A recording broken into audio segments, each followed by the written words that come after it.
Okay. All right. So I am going to start our meeting and call the meeting to order. And then as people join, we will welcome them. So good morning, everyone. I want to take an opportunity to welcome the 2021-2022 DLT together. We have a few new members. I am really excited for us to share in our work and our supports for District 25. So I did want to take an opportunity for us to kind of just go around and introduce ourselves and talk about the constituencies that we support and represent. Before I do that, I do want to say that Dr. Janine Warner, who has been a DLT member supporting Superintendent Lindsey for many years, has stepped down this year because it has just been a lot, and she's really committed to making sure that her school is open, staying open during the pandemic. So we just want to thank Dr. Warner for her commitment to our DLT. She's been so supportive, so collaborative, and has really worked to bridge the gap between our K-8 schools and high schools. She's been so knowledgeable and shared her experience. So I just wanted to take an opportunity to thank Dr. Warner and to say she is welcome back to DLT always. So at this time, I'm going to go through our roster and I'm going to call on people to kind of come in and say hello and introduce yourself and just talk about who you are and how you are excited to be part of the District 25 DLT this year. So just to start, I am Danielle Domingo. I am the Superintendent of District 25, and I'm really happy to work with all of you. I think today is really going to set the foundations of the work that we are going to do as a DLT together. So welcome. Next, I'm going to call on Dr. Michael D'Antona, our Deputy Superintendent. Good morning, everyone. I hope everyone's doing well. Super excited to be working with this new DLT, our new DLT membership. And I'll be here to support many of the different initiatives that Superintendent Domingo and our district community lay out. And I'll be providing presentations as the year goes on, many of which link to data. And those of you who don't know me yet, you'll know that that's typically a place that I go, is the connection to data supports for the district and professional learning. So super excited to see all of you guys here and more excited to even work with you. Thank you.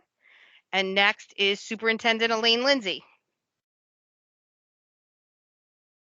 Hi, everyone. I'm Superintendent Elaine Lindsey. I am the high school superintendent for non-affinity high schools in D25. Looking forward to working with you guys. And Sharif Rucker will be representing the district office this year. He's covering a school today, so that's why he's not here. We also have Bill Doyle, who you guys know. He will continue working with D25 and my point person as well. Just good to see everyone. Hi, Shirley. Good to see you. And everyone that's on this line. Everyone. So happy to see you all and that everyone is healthy and well. Thank you, Superintendent Lindsey. And always it's a pleasure to see you. Not that I'm very blessed that I get to run into your office and see you all the time. So it's a pleasure to see you. And Bill, we're really happy to have you back this year with us. And thank you for always being there to answer and support us, with high school needs. And we're really excited to meet Sharif Rucker when he comes on. And I know that there's been a lot of craziness going on, which we will spend some time talking about today, which is probably why he has to cover a building. Okay. Yeah, one of my principals is out ill. And so we're hoping that everything works out. He's been out since the start. So Sharif is covering that school in his absence.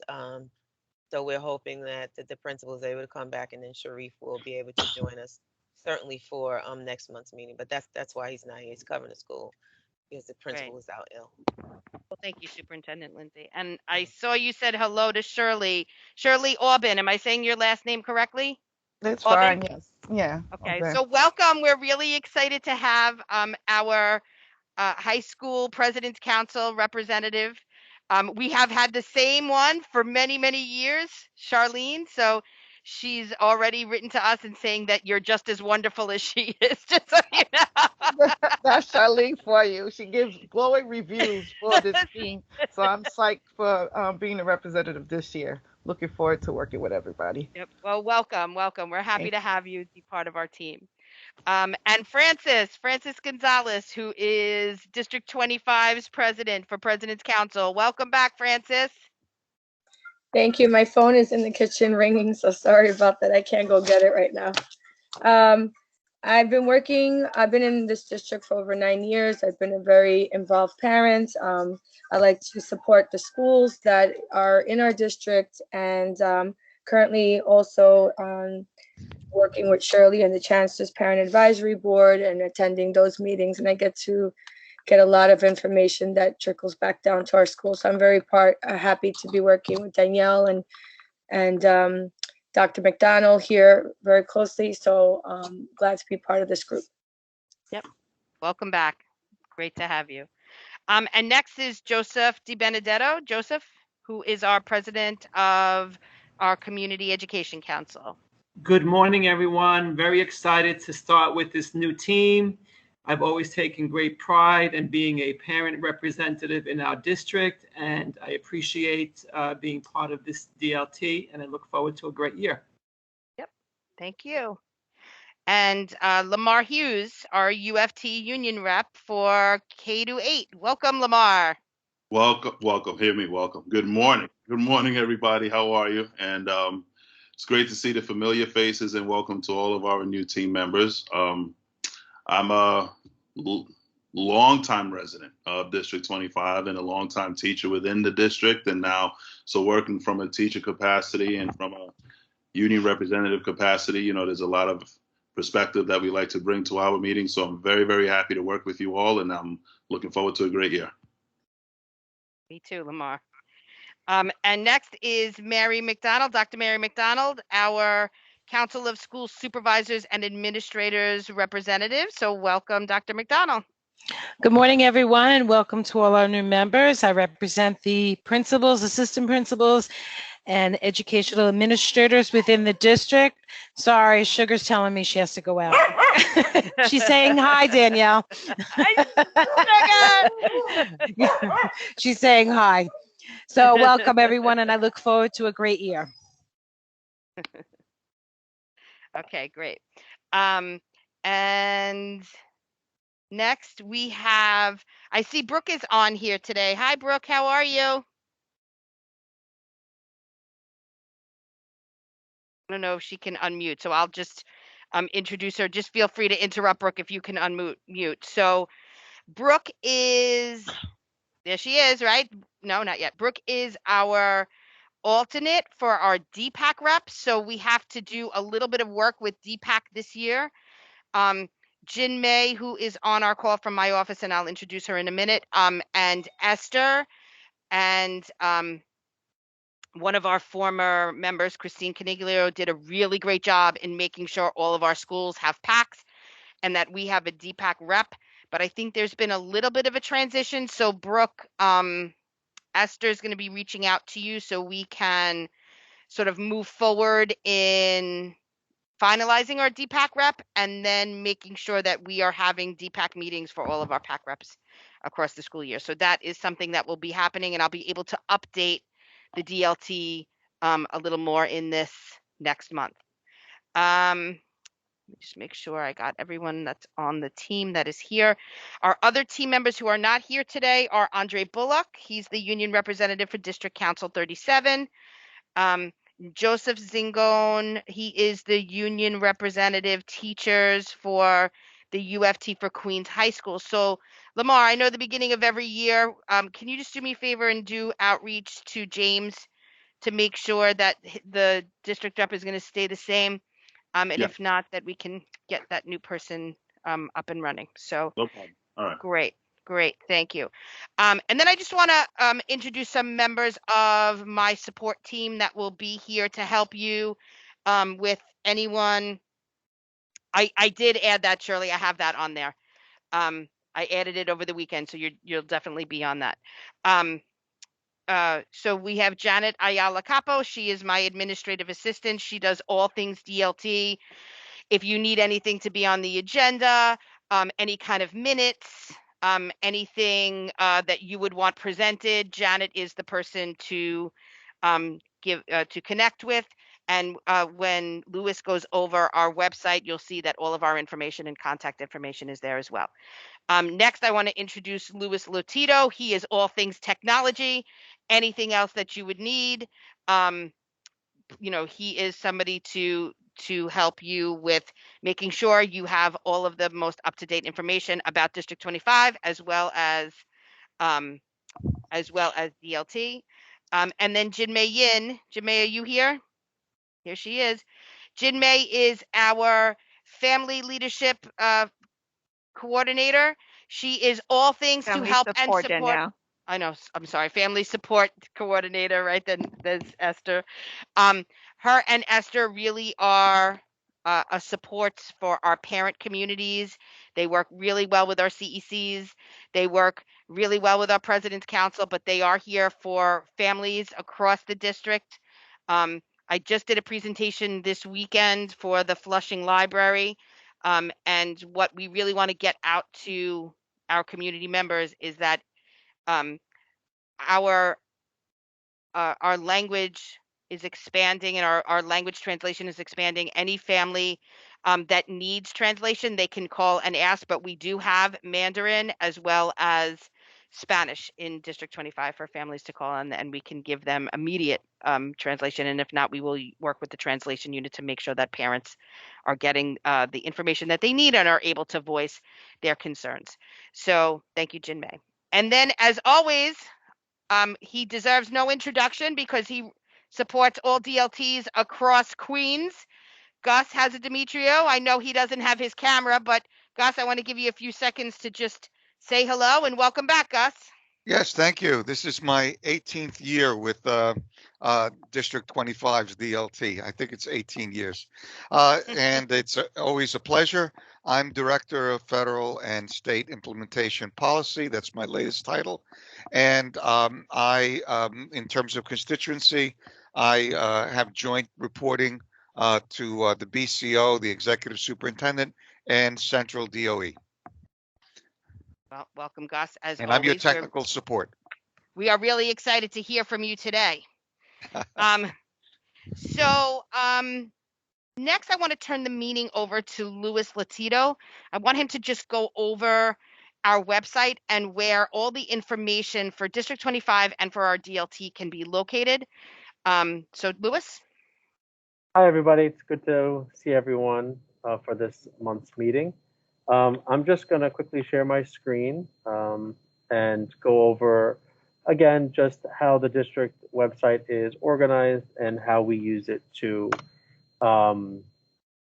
share information both with the public and also kind of organize things for our public-facing meetings, which DLT is one of them. Okay, so just as a review, the District 25 website is www.d25.nyc. And again, it's just like a hub that we use to kind of communicate meeting dates, resources, and our contact information with the public.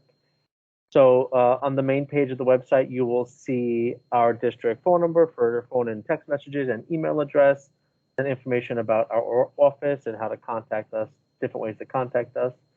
And on the left-hand side, you will see the black navigation bar, which lets you quickly move between the pages of our website.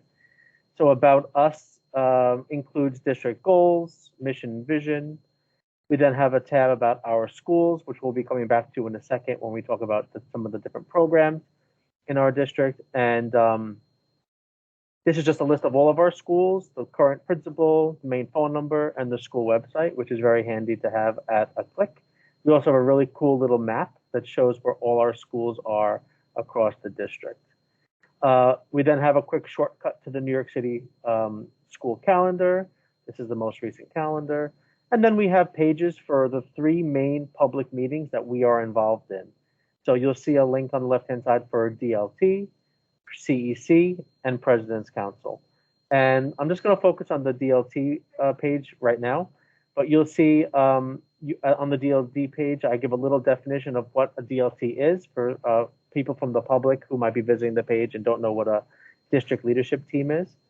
We then have a link to our family, District 25 family engagement policy, which we update every 2 years. This was published last year, and we have it available in English and other languages that are common in the district. And then we have everything to do with our DLT meeting. So the first thing you'll see here, and if you joined this meeting, you likely came to this website to find the meeting link.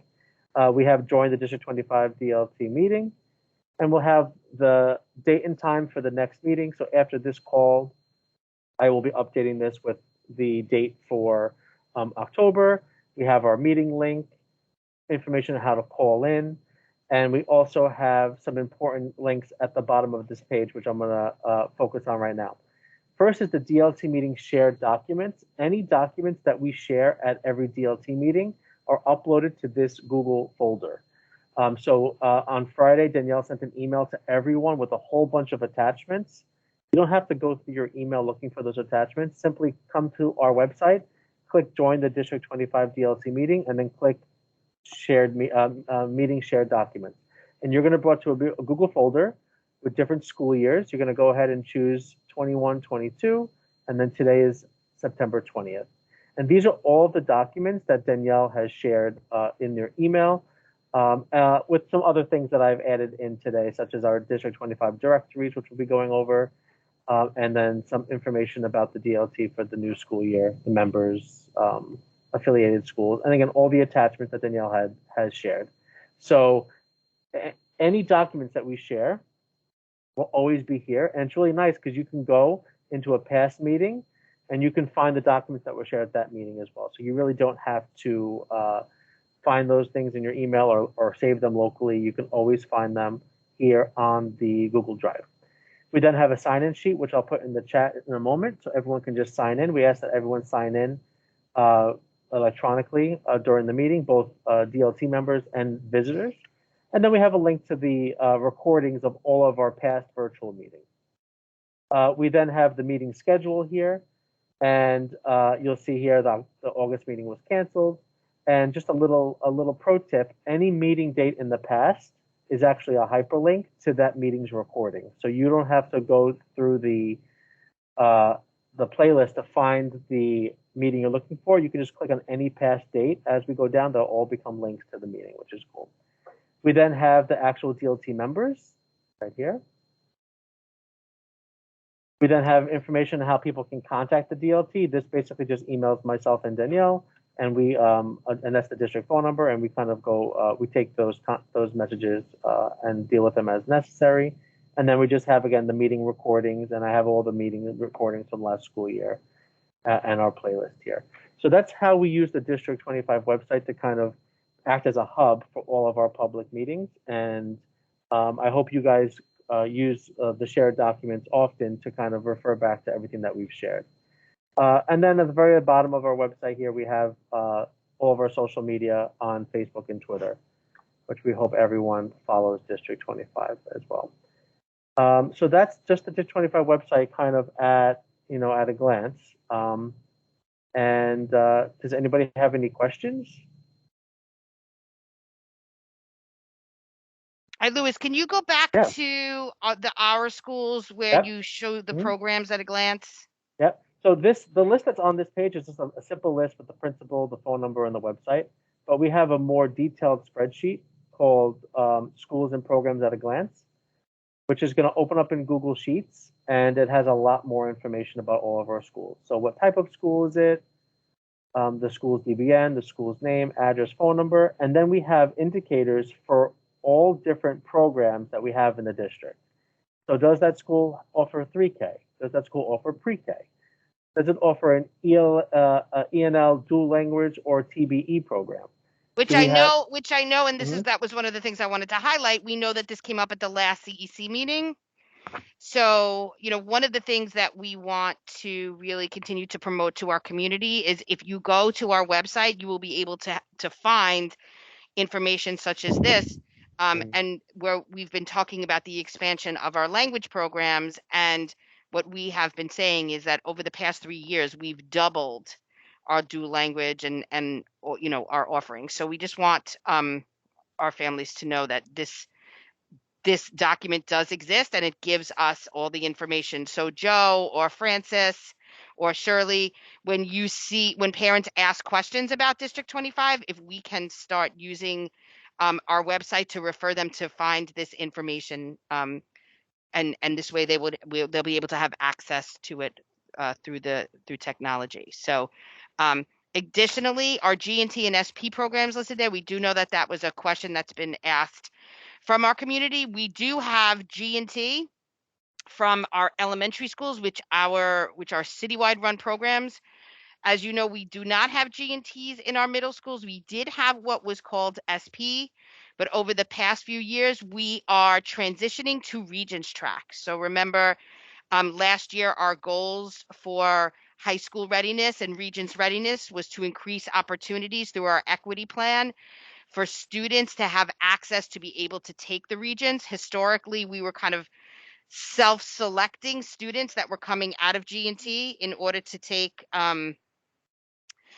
have opportunities to take Regents. And now over the past 2 years, we've once again doubled the amount of students who have been able to take our Regents classes. So right now we are transitioning from SP to Regents track classes, right? And as part of our equity and access plan, any student who is willing and understands what they need to engage in terms of being ready to take the Regents can and should have access to do that. So, okay, keep going, Lou, sorry. No problem, yep. And then we have all of our schools who have participated in Algebra for All, Computer Science for All, and Civics for All, just indicators for those schools that have participated in those programs.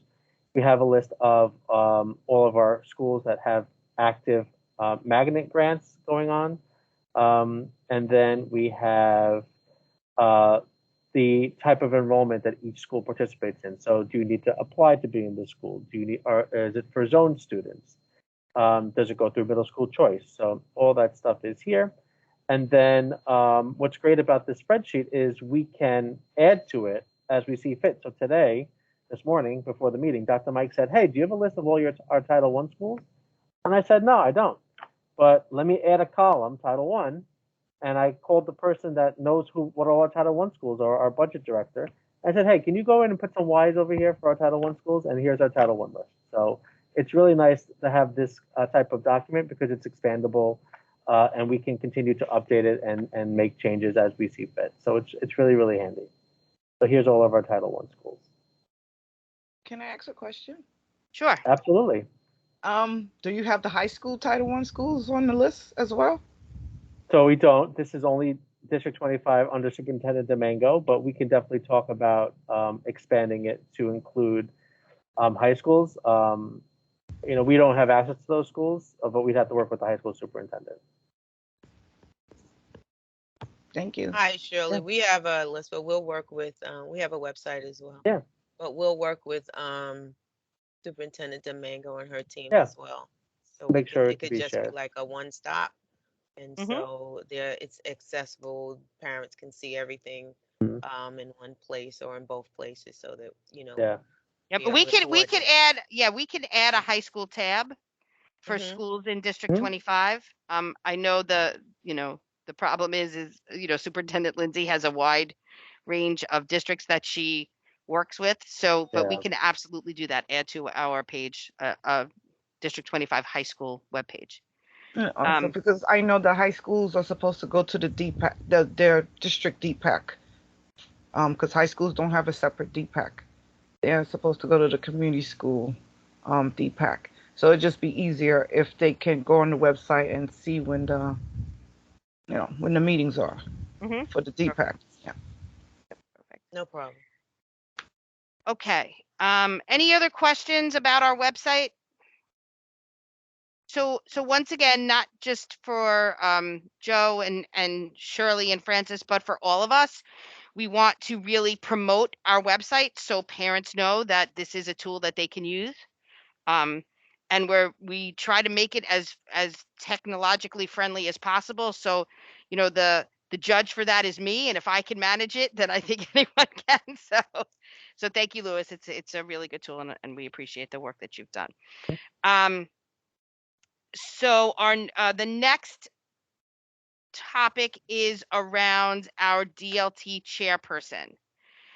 So I'm going to throw it out there. If there is anyone interested in being the DLT chairperson, I am very lucky to have the opportunity to be this every year because no one else wants it. But at the beginning of every year, I do throw out anyone who is interested in managing our meetings, making sure all of the documents are in place, sending out reminders to everyone on the DLT around, you know, when our meetings are, working with Janet around setting up the agenda as well as the minutes. So right now I'm going to throw out, is anyone interested in being our DLT chairperson for the 2021-22 school year?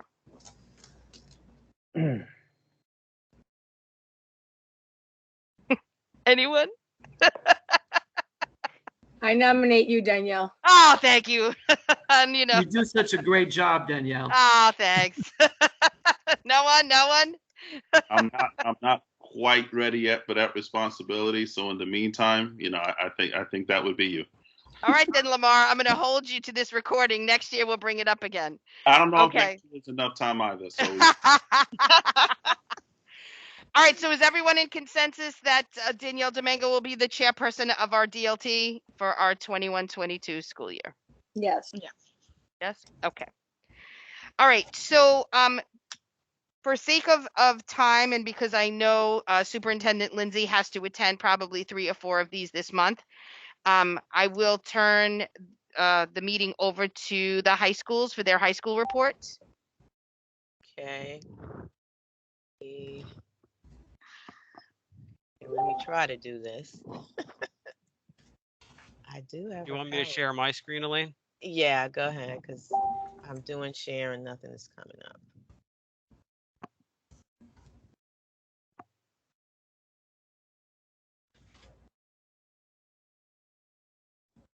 Oh, Does everyone see the screen? Yep, Yes, I see we it. do. okay. So we're just Which going to screen quickly. do you see? I see the PowerPoint. So I Okay. see slide 1, high school division, Okay. D25. So we're going to, so we do have a website of, as well. It's not on this, but we collaborate with Superintendent Domingo, and we also will share that information with her, Shirley, so that it's a one-stop for the parents, so they'll be able to access D25 schools. So we have goals, and so guys, what I don't know if everyone's aware, in high school, we're still waiting for the August graduation rate, so our data is not complete yet. So we're kind of trying to feel it out, and we're making our goals based on old data. We don't have the updated data. We're still waiting. Hopefully that will be updated this week, and we'll have the actual rates for you, the finalized rates, by our next meeting. But I'm happy to say that our grad rates across all of our schools, Danielle, have gone up tremendously. So we're doing well in D25.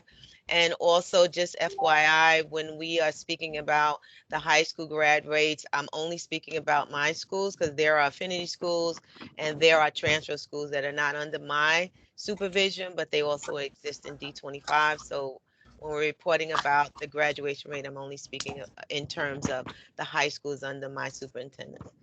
So our goals this year, so across the city, as you all know, and I believe everyone is aware, they have mandated, and we had started this last year, but we're continuing it, that there's a district-wide screener. While the schools are focusing on all of their grades, they will be providing the screener for all. Our goal this year is really a focus around the 9th grade algebra and 11th grade ELA. We're looking at our foundational courses for math, because we're really trying to push the math across our district. That is an area that we struggle with and really want to look at where our ninth graders are. This year in particular, we really want to identify what those gaps are and try to see and get a handle on the gaps as a result of COVID, as a result of remote learning, and just trying to see what supports that our students will need in order to move the needle with regards to our math achievement. So we have adopted, where are we here? Map Growth is our screener that we're using for both algebra and ELA, and we're looking to and really focusing on, while we would be looking at all of our students, but we really want to look at our students with disabilities and our English language learners. Across all of the data, that is our subgroup that seems to be doing the poorest, and we really want to focus and target on those, but we're also going to be looking at all groups, but really paying particular attention to this subgroup as well. For our goal 2, the next goal, we're also going to, just keeping in line with what's happening across the city with our chancellor, just to reaffirm or to affirm a warm and welcoming environment through our targeted school support. We're going to really focus on our culture and climate strategies through professional learning. And we're looking to, again, when we're looking at these groups, when we reviewed our data, we're trying to also increase the attendance for our students with disability and our English language learners.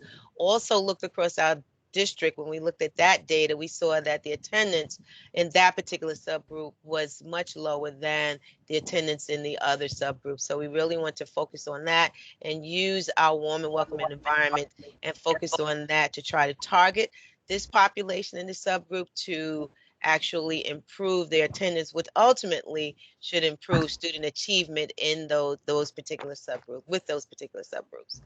Our goal 3, and these are our focus and priorities, and we also still have to meet with our executive suit. So these could actually change, well, be modified, or actually can increase or include additional goals and priorities, but we will continue to focus on these. But these are some of the things that we're focusing on.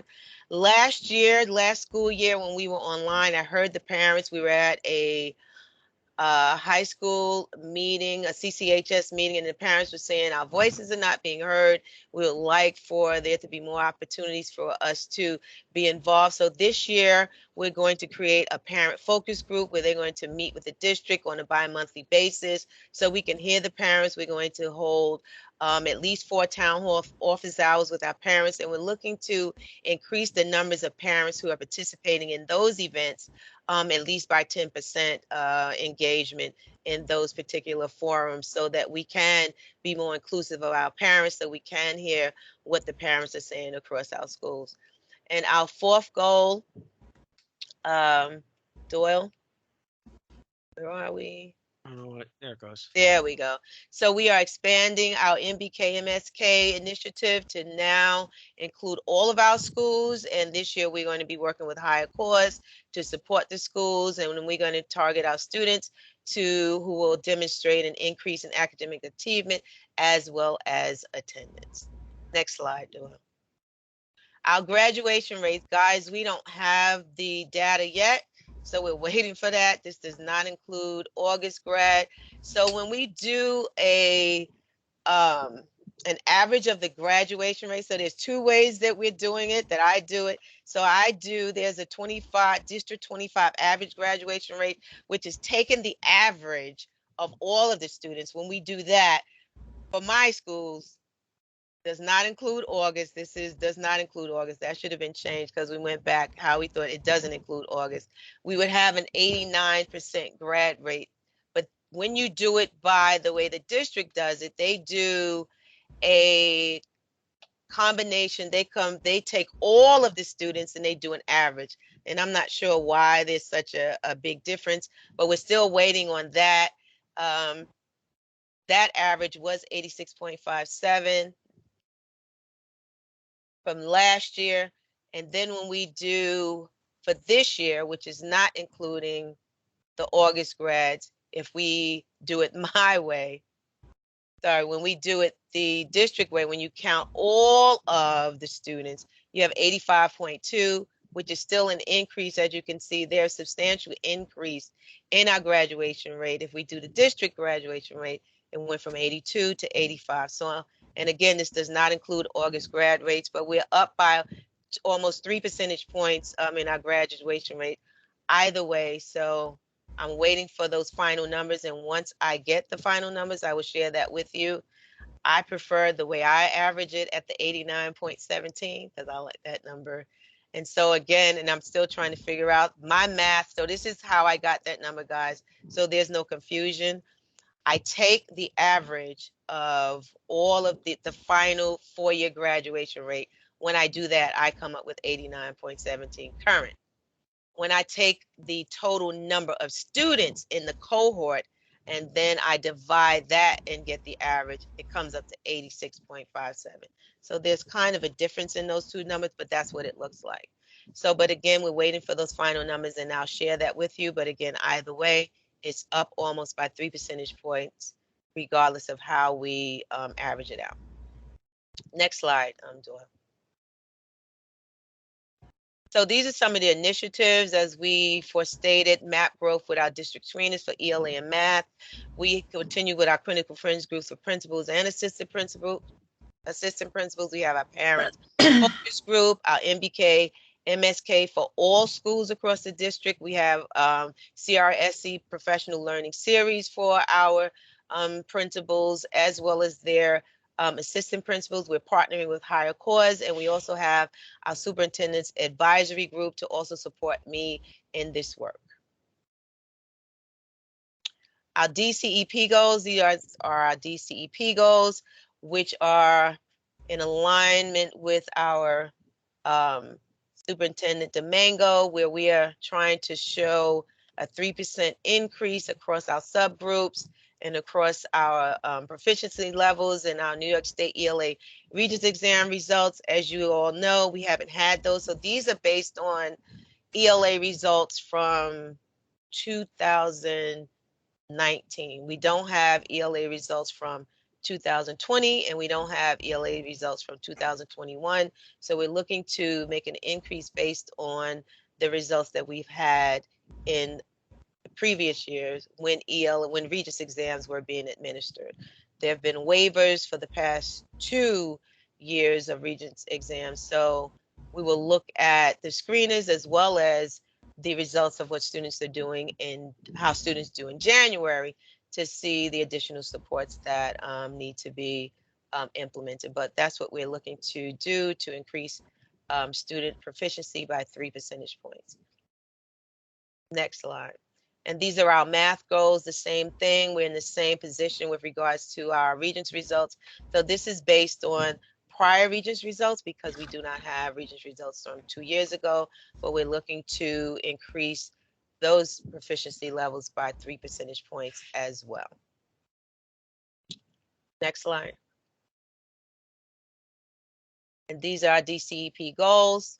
By June 2022, there will be a 5% increase from 48.5% to 53.5% of students who agree. So we looked at, again, it's going back to our warm and welcoming environment, just looking at some of the responses from our students, just trying to increase how students feel about being supported across our schools. So we're really looking at that and using some of the professional learning, our CRSE professional learning series, as well as the supports that we're providing in our schools to move this needle to support our students in feeling more supportive in our environments.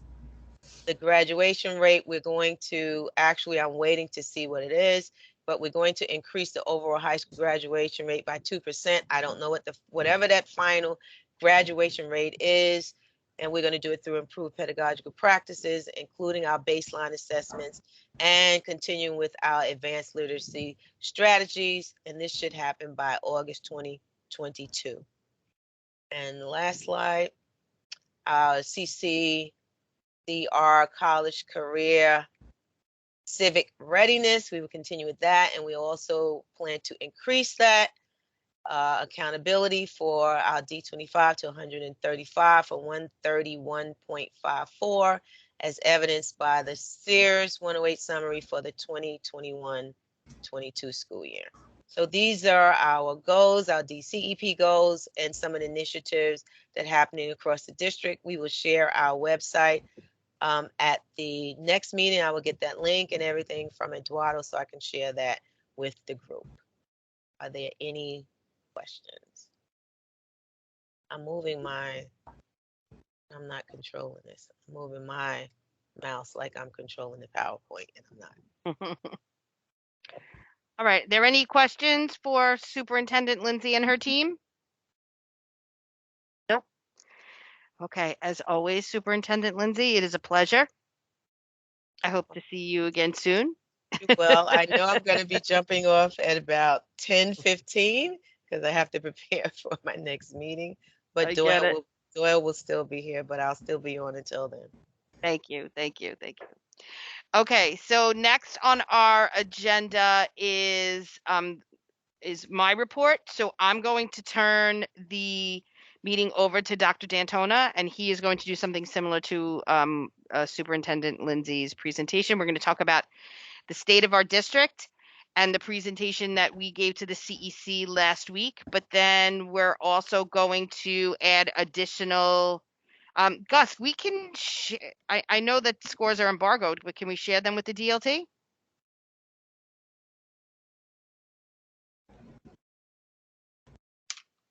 Oh, he's muted.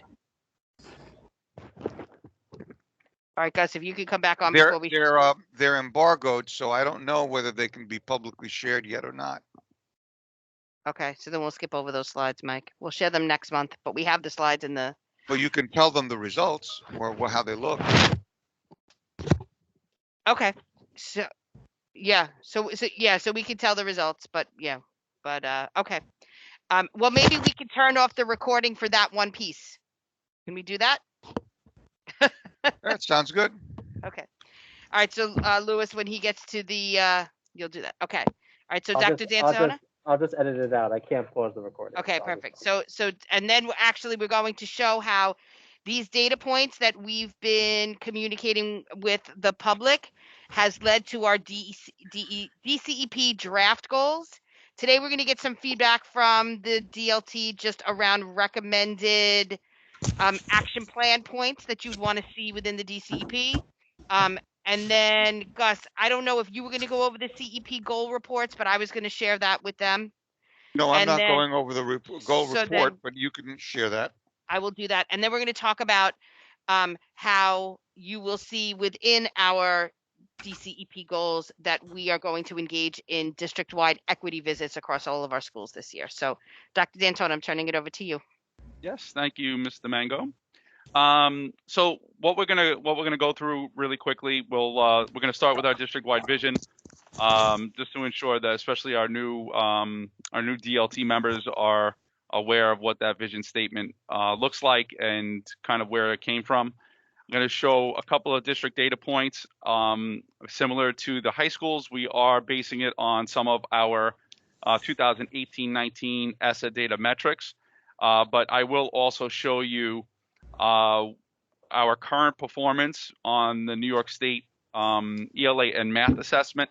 Now, when I get to that, we'll also talk about the numbers of students because it's not nearly the volume that we've typically had in the past.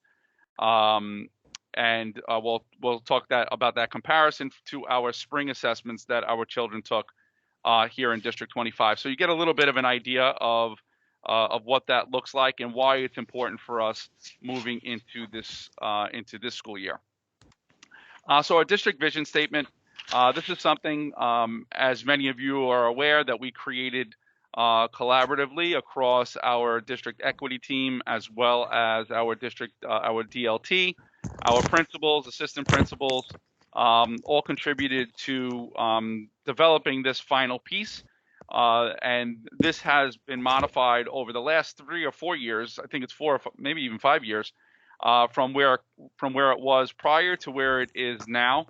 From many roots growing as one community. Strong roots, strong schools is our foundational piece where we really believe that building strong foundations for our kids is going to promote, increased achievement across our schools. The crux of where we're going this year and moving forward is to empower our learners, work towards embracing differences, providing equitable access and opportunity for all. We're really excited about the work that we've engaged in as an equity team. And because of that, many of our schools, our schools will be revisiting their vision statements through an equity-based lens from the start of the school year, engaging their community, much like we did with our parents, our students, and staff, to ensure that we have a collaborative conversation around what our vision statements currently state and how it could be adjusted to embrace equity across our schools. Mr. Mangos, anything you want to add about the vision statement? Nope. Perfect. Okay. So data review, something that we've kind of asked ourselves at the beginning of every year is where do we stand in relationship to our subgroups in District 25?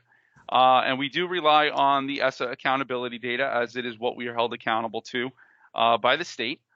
And certainly within New York City, there's an expectation that we're looking at it through the lens of our subgroups and how we're currently performing. So things that we kind of ask ourselves, do we have ESSA subgroups identified that performed at level 1 or 2?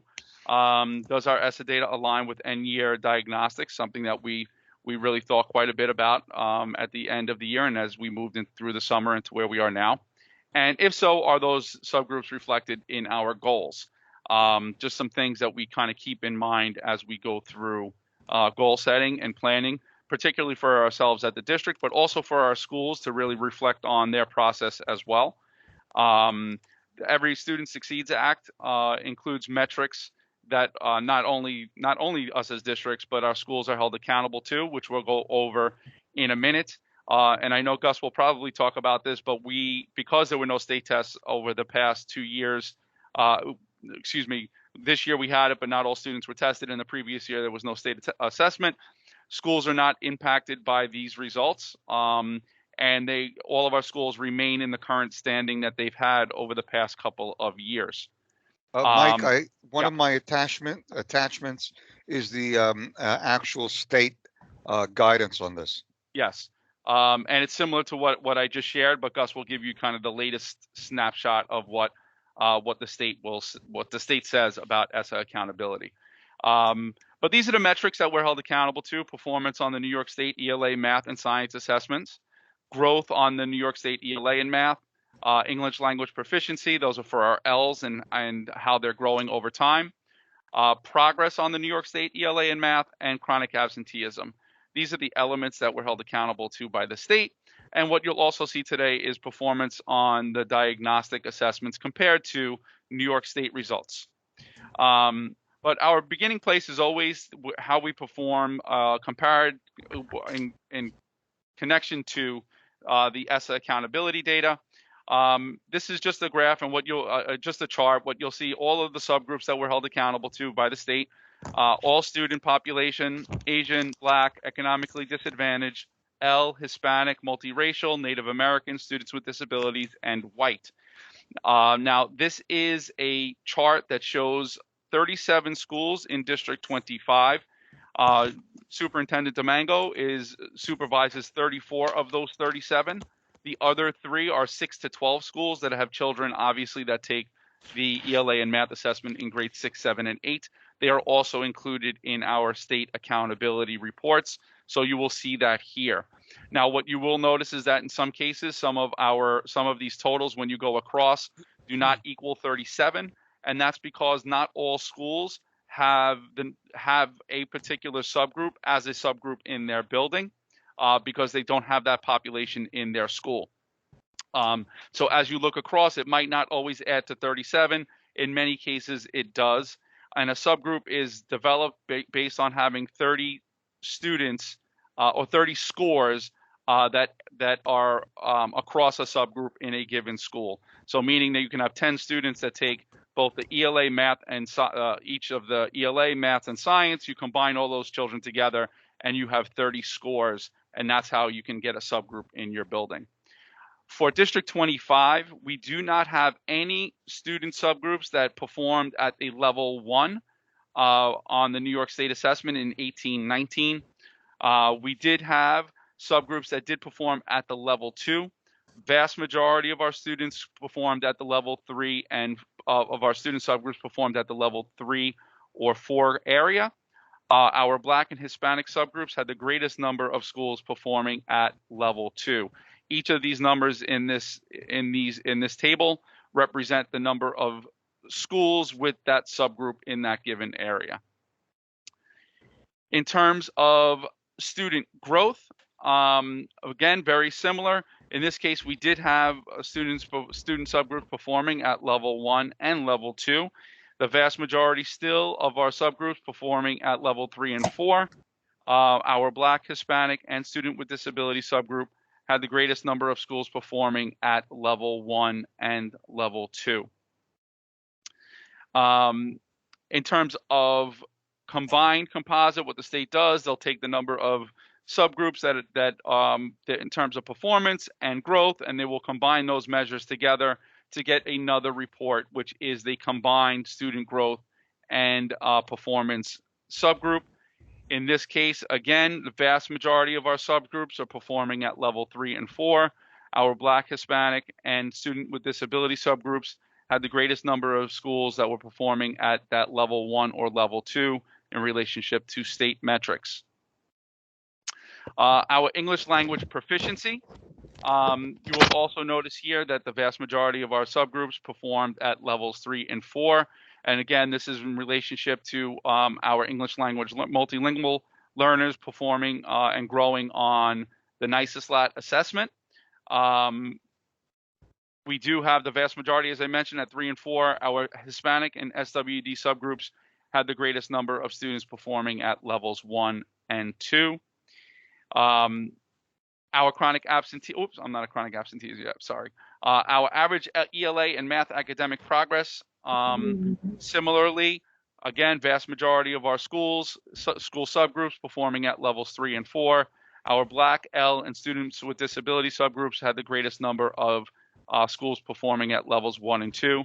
And basically what this indicator means is that each of our schools receives what they call a measure of interim progress. That means they're held accountable by the state to reach certain benchmarks by the end of each school year.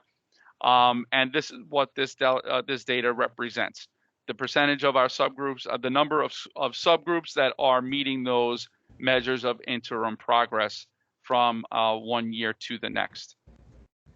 Now, when we look at that compared to our ELA subgroup performance, the end year diagnostic, in this left-hand column, this is how our students performed in the 18-19 assessment. This is how they performed on the spring, and I'm going to go through this part quickly because you'll see more of the tables and charts when you're comparing the state assessment to how they performed on the current diagnostic in just a moment. But our subgroups that demonstrated,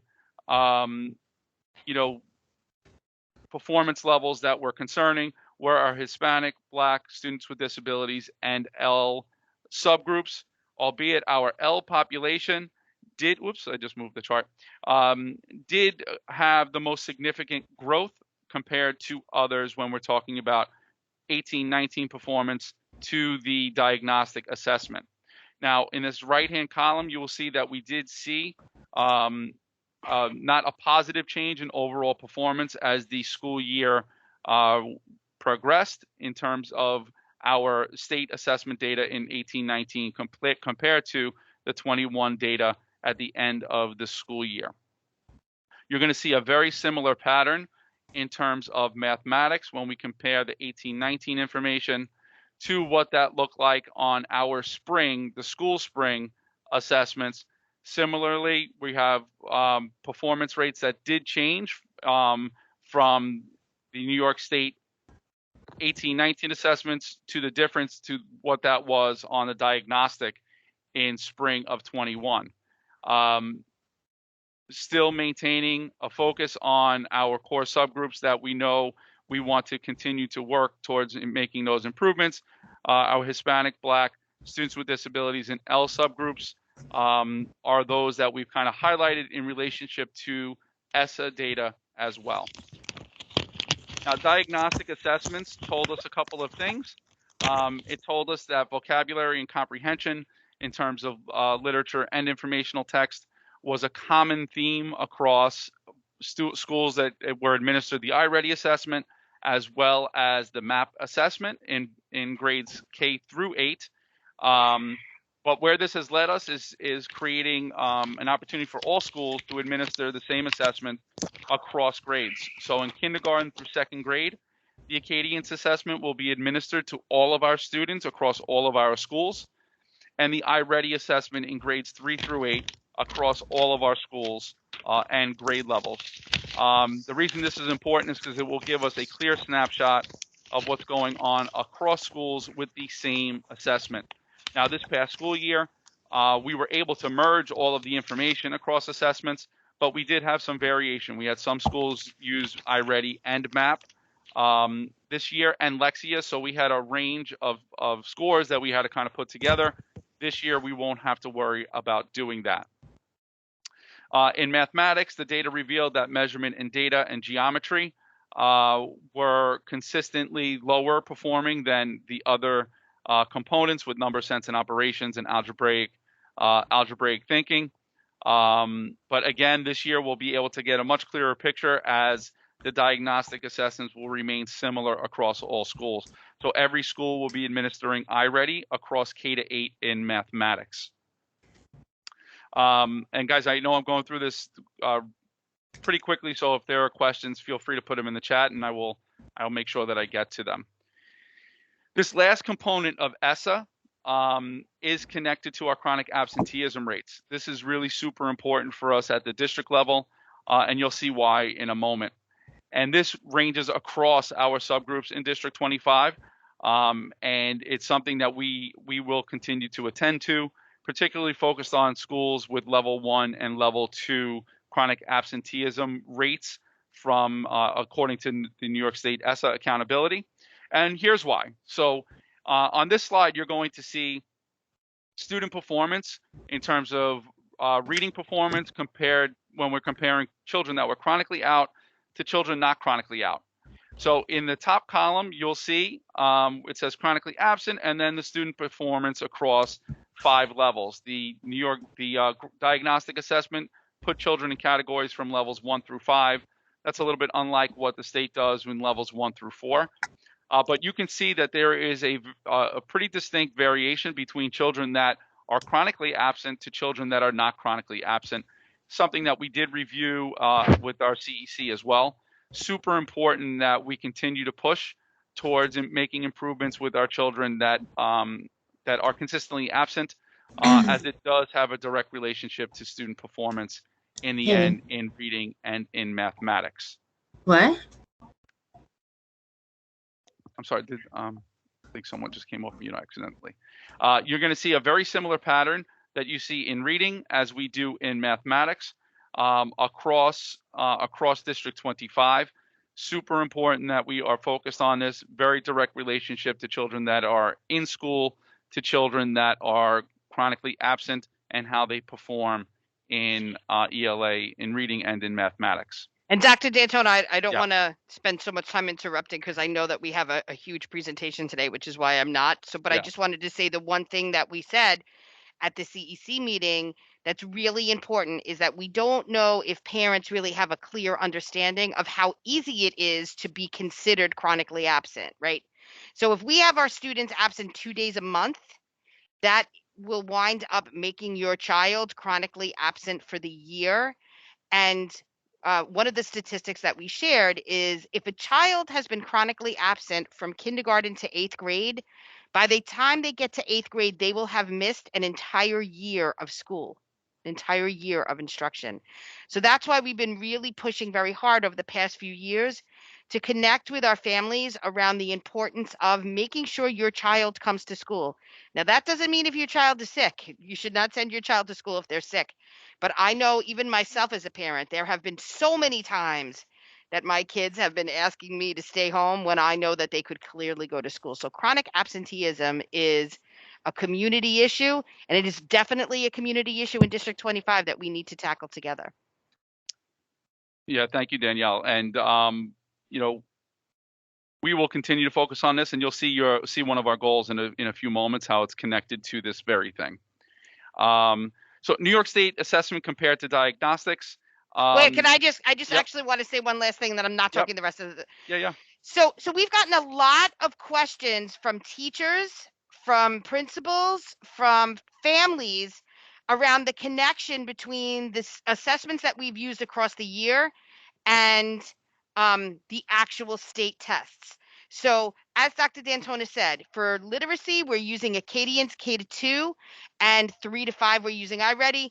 And in math, K to 8, we're using iReady. So this, I would like for you guys to pay very close attention to, because what we're seeing is that there is not much of a difference between the way our students scored on our diagnostics that we've been using across the year to track student progress, and how the same students that also took the state exam have scored. So I think that's a good piece of information for all of us to have, because what we don't want is for people to sit and talk about debunking a test, right? This data that we use is for ways to improve instruction and to get to know our students well.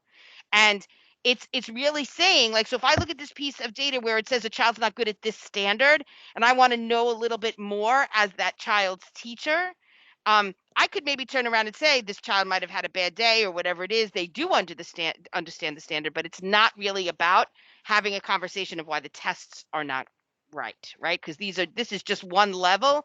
You're beginning, and I say it all the time, like when you go to the doctor, it's the beginning blood test. So then your doctor could actually look more strategically at your care. It's the same type of work that we're doing with benchmark assessments. Yeah, and what you're going to see on the next series of slides, it's going to demonstrate a comparison of student performance on the diagnostic, reading, and math assessments that were administered in the spring, as well as the New York State ELA and math assessment. The data is going to compare the same students who completed both of those assessments, both the diagnostic and the state assessment. So it's not a picture of every student, because not every student completed the New York State assessment this year, as we had children in remote learning, and not all of them chose to come in to take this assessment this year. So pay attention to the performance of each subgroup as we compare them moving forward. Okay. So reading performance, what you're going to see here on the left-hand side, you're going to see the spring reading performance that's based on our diagnostic assessment. And you'll see this is broken down in levels 1, 2, 3, 4, and 5 on the left-hand side. And then you'll see on the right-hand side, you'll see levels 1 through 4 on the New York State ELA performance. Now, as a district, we performed in terms of level 3 and 4. 69.3% of students performed on or above grade level, as compared to 61.5% on the reading and the diagnostic reading. Now, what's interesting about this, and what we felt would happen, this middle group here, where you see a level 3 on the diagnostic assessment, we anticipated that some of those children would in fact wind up testing at levels on or above grade level, and that's what's indicative of level 4 and 5 on the diagnostic, are children that are on or above. The green column here are those that are just below, upwards of one grade level or less below. So we did anticipate some of those children would wind up testing on grade level by the end of the year, and that's kind of what we see here. For our Hispanic subgroup, 51.98% of students performed on or above grade level on the New York State assessment. 38.98% of those students were on grade level in terms of the iReady or MAP. But we had a significant number of children that were in that range, in that green range of being on grade level. And we did see some of that pattern exist here as well. For our Black population, 52.94% of students were on grade level in relationship to the New York State ELA performance. And again, this is a much smaller population than what would ordinarily take the assessment, but it gives us a snapshot nonetheless. And 46.39% were on grade level when we're looking at the diagnostic assessment. But again, look at this column here in the middle. It does tell us that some of those children were likely to wind up moving into that level 3 or 4 on the state assessment. And that's kind of what we saw happen here. For our students with disabilities, 28.73% of our students performed on or above grade level on the state assessment, compared to 23.57% on the spring reading assessments that we administered at the district level. Similar pattern for our Ls, 28.09% performed at the state assessment, on the state assessment on that on or above, and 25.17% on the spring reading. This is comparing both groups that took the assessment. If you look on the slides above, you'll see lower percentages because not all children that took the diagnostic took the state assessment. But this is a significantly high percentage for our Ls performing at levels 3 and 4, which we are certainly excited about. The New York State mathematics assessment, you're going to see similar percentages.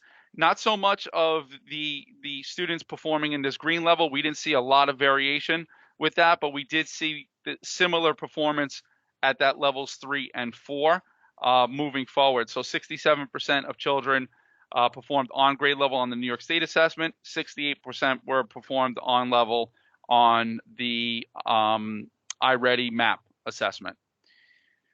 40% performed on grade level on New York State assessment for our Hispanic population, 41.8% on the spring assessment that we administered. Similar pattern between the two.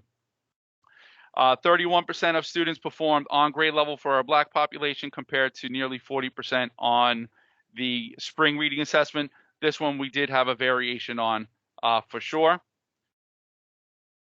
32.7% of our students with disabilities were on grade level for the New York State assessment, compared to 29% for the spring assessment. And our Ls, 46% to 44% when we're comparing both of those assessments. And what's interesting, and I didn't mention, but when we look at our level 1s and 2s, it does show a similar pattern for children that performed at level 1 or 2 on the spring assessment, tended to make up the relationship in terms of performance on the state assessment, falling very much into that window of a level 1 student when we looked at it on the New York State assessment. So one of the parts that we're happy about is that we're not seeing such a variation where we can't look at those assessments to say they're going to give us a little bit of a picture as to what's going on with our students, which is really, really exciting. And when I compared this subgroup that we're looking at, which is nearly 6,000 children, it was about 90% of those children that the diagnostic said would be on or above grade level wound up being the case for our children that performed on the state assessment in that fashion. So it was something that was pretty consistent across our students. So it gives us that picture of where we want to go and how our schools can use that information to support children moving forward, and certainly for us as a district, how we can support our schools with planning and professional learning supports. So where did that information lead us? It did help lead us to our goals. Let me make this a little bit bigger so that you can see. Well, it's too big.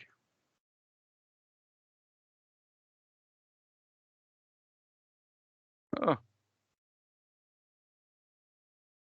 Okay.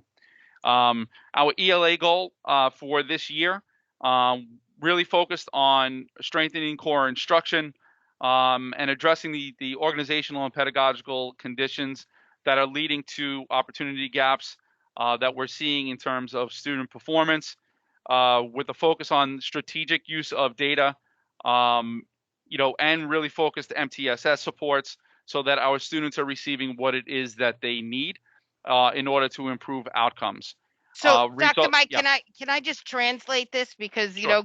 Gus, and here's where I say I think it's really funny that you'll see a lot of what we call buzzwords, key phrase words that we want to see happen, technical words within our goals. But I just want to translate a couple of things before Mike goes through it, right? So we know that in order to form goals, district goals, DCEP goals, CEP goals, what you're supposed to do is look at your data.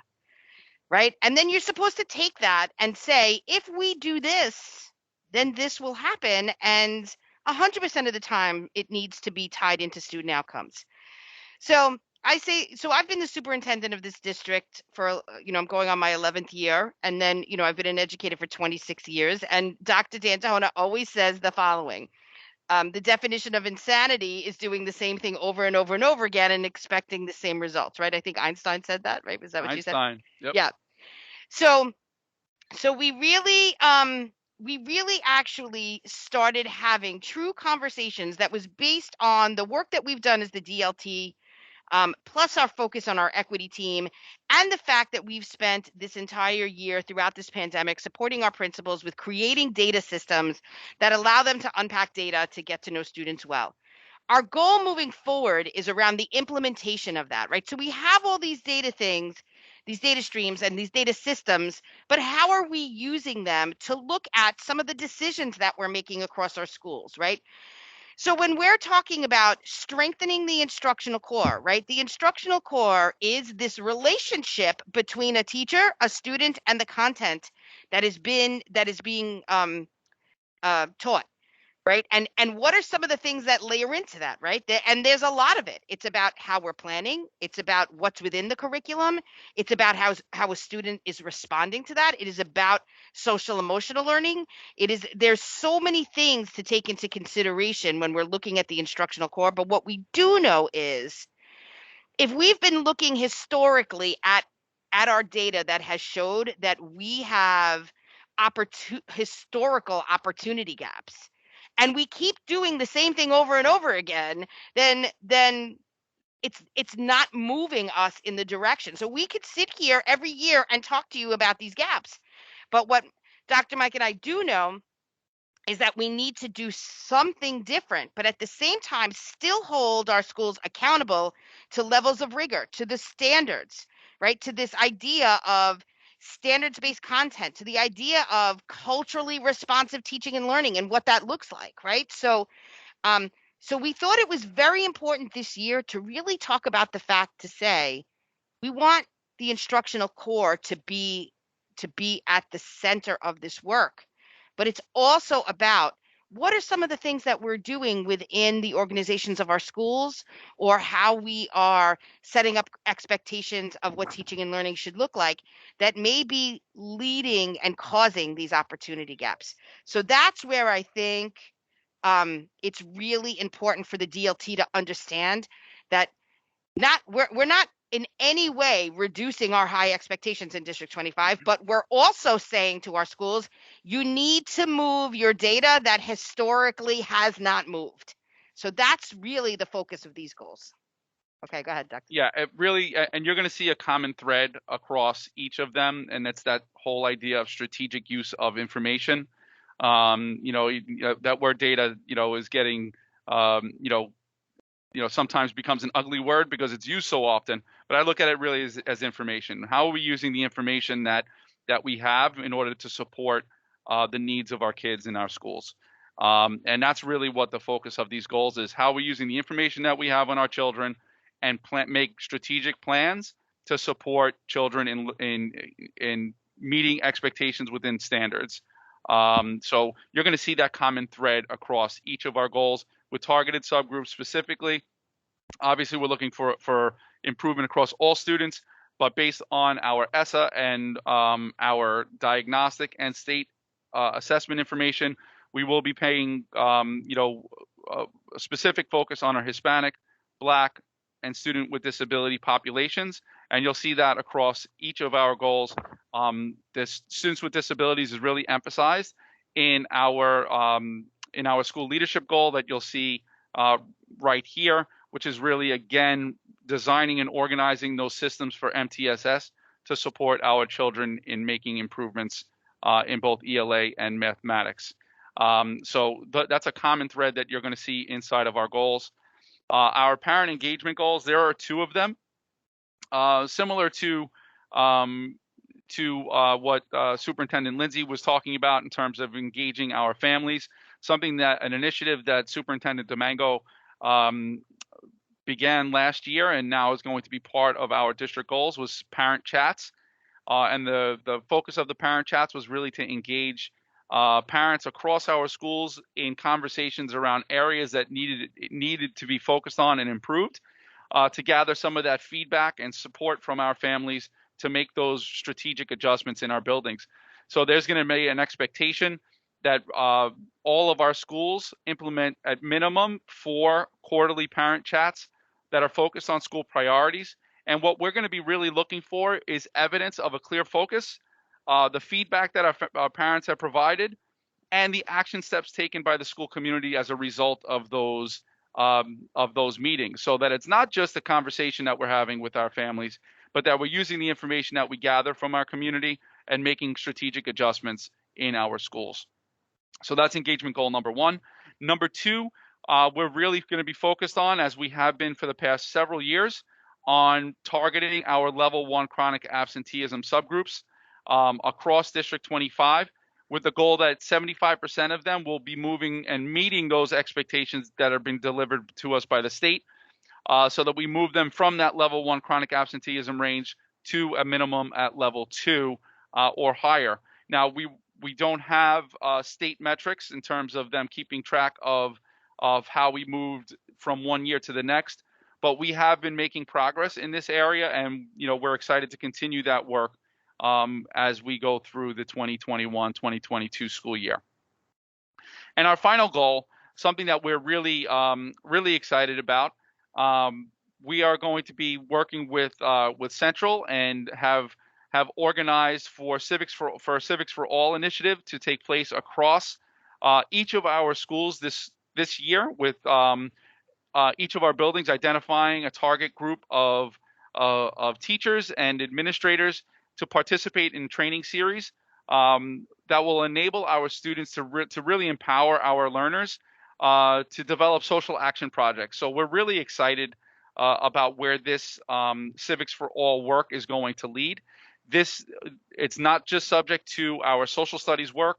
It is a companion component to the social studies curriculum that our schools have. But in the end, the goal is that our kids are going to really have the opportunity to identify an area that they themselves want to focus on, so that by the end of the year, they're developing some kind of a call to action to focus on that given area. So we're really very excited about it, with the goal of a minimum of 55% of district schools designing and implementing social action projects across the district. So the goal of this, again, is really to promote that student voice and creating those environments where our children feel comfortable to engage in this type of work. So super excited in where this work is going to lead us in terms of promoting that welcoming and affirming environment and inclusive curriculum across our schools. So I know that was a lot to digest, Danielle. I don't know, Superintendent Domingo, I don't know if you want us to go into this Padlet.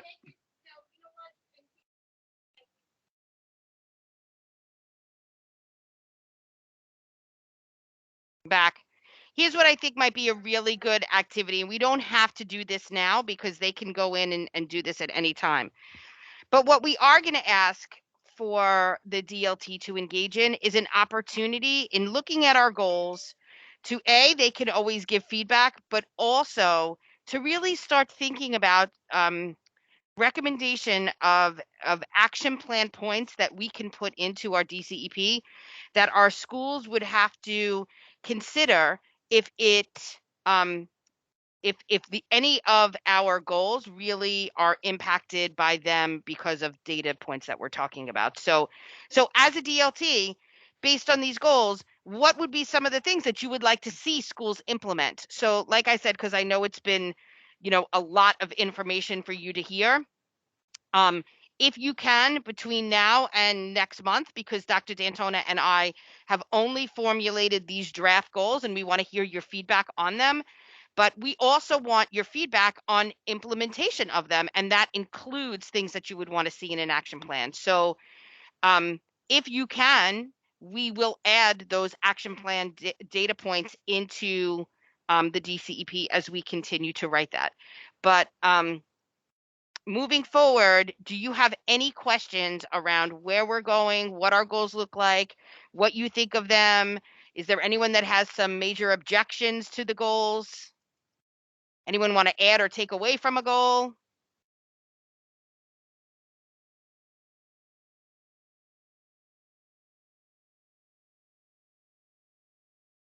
Okay, hey, we're doing a good job here, huh, Mike?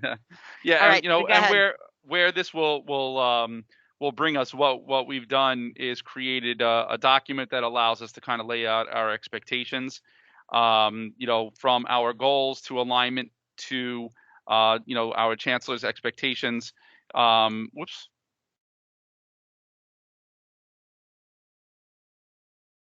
From our goals in terms of the data that we kind of talked about, the PL supports that we have. We've done this through across our goals, but we've also layered in connections and alignment of expectations for our schools, problems of practice, and things that we believe will support our next steps. And this would really be embedded in our DCEP and our action plan. In terms of aligned problems of practice, there's an expectation that our schools will engage in all of that work. And as well as, whoops, let me just go back up, the professional learning supports that we are including in our work, which includes continued work with the Office of Equity and Access, culturally responsive and sustaining education professional learning that all of our schools will be engaged in, training with Apple, which is a real focus on developing authentic learning tasks, continue to work with the borough office. We have training supports with Bank Street College for early childhood mathematics. So we have a number of things that we've kind of already layered in. But as you guys look through the goals, it's a great opportunity for us to hear anything that you believe would be important so that it can be added into our pathway document for our principals and you know, our building leaders, so that we can move these goals forward this year. We've also created a tool, and then, you know, I'm not going to go through each of these, but just so that you can see that we're really thinking strategically around how we're connecting our work with the core elements from the chancellor and the collective commitment principles, which I know Gus has shared a document with you guys for this work as well. But we've been really strategic in how we're connecting those things with our work at the district level, and with your feedback. And the Padlet that I shared in the chat would be most welcome, so that we can make the adjustments necessary to our planning documents. But that's kind of where we stand right now, and as I said, love to hear from you guys in terms of feedback. And that is it, Mr. Mango. Okay, thank you, Dr. Mike. You're welcome. Mike, Danielle, one big takeaway that I have based on the presentation is that your analysis, if I understood it correctly, shows that the local assessments that your schools in District 25 have used were reliable predictors in terms of student performance based on the sample, which was incomplete, of the state assessments. So your district presentation is the first one that I've seen that correlates the two sets of data. Did I understand it correctly? Yes. And Yes, I Gus. think it was an important correlation to make, because across the year, as we had been administering our assessments, there were concerns, and look, no test is perfect. We know that, right? There were concerns that there was not a connection. So we are saying, although not perfect, it is a good predictor of how our students will score on the state tests. And we'll be very clear as well. We know how that we've always said we do not teach to the test, we teach to standards that are aligned to that test, right? So that's what the iReady tools that we have been using really shows, and it supports and helps teachers to focus within units of study where their kids are aligned to those standards, right? It's a tool for them to use to continue to assess individual student learning and knowing their students well. Yeah, and you broke it down by subgroup, which is particularly important. And one of the recommendations I always make to all of my principals and districts is to make sure that in terms of state accountability, that you create a watch list or a way of looking at your data and seeing whether it's going in the right direction or the wrong direction in terms of the accountability metrics that the state is using. Because by the time those metrics actually are implemented, it's too late usually to do something. So if you can anticipate ahead of time, then you've got an opportunity to intervene and make sure that things go in the right direction. So I think that the analysis is particularly important for that reason. Yep, agreed. Any other questions or comments?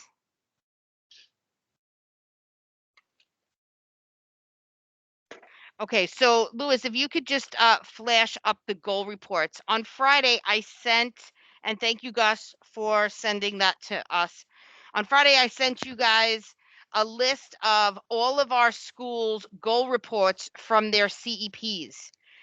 So one of the reasons why I think this is important for us to talk to all of you about is especially because this whole system and process that we went through for our for our DCEP and looking at our data is the same thing that we want parents, teachers, CSA members, any DC 37, anyone who is part of an SLT and the decision-making process in crafting goals is to be able to look at your goals and recognize that same format that we've seen. Yes, that's it. Are our schools really writing goals aligned to what their data says? So one of the things that I will tell you is no, not necessarily. And we as a district are still doing a little bit of work with this. So every year, as Gus has told us in the past, Dr. D'Antona and I go through all of our schools' CEPs and we look at their goals.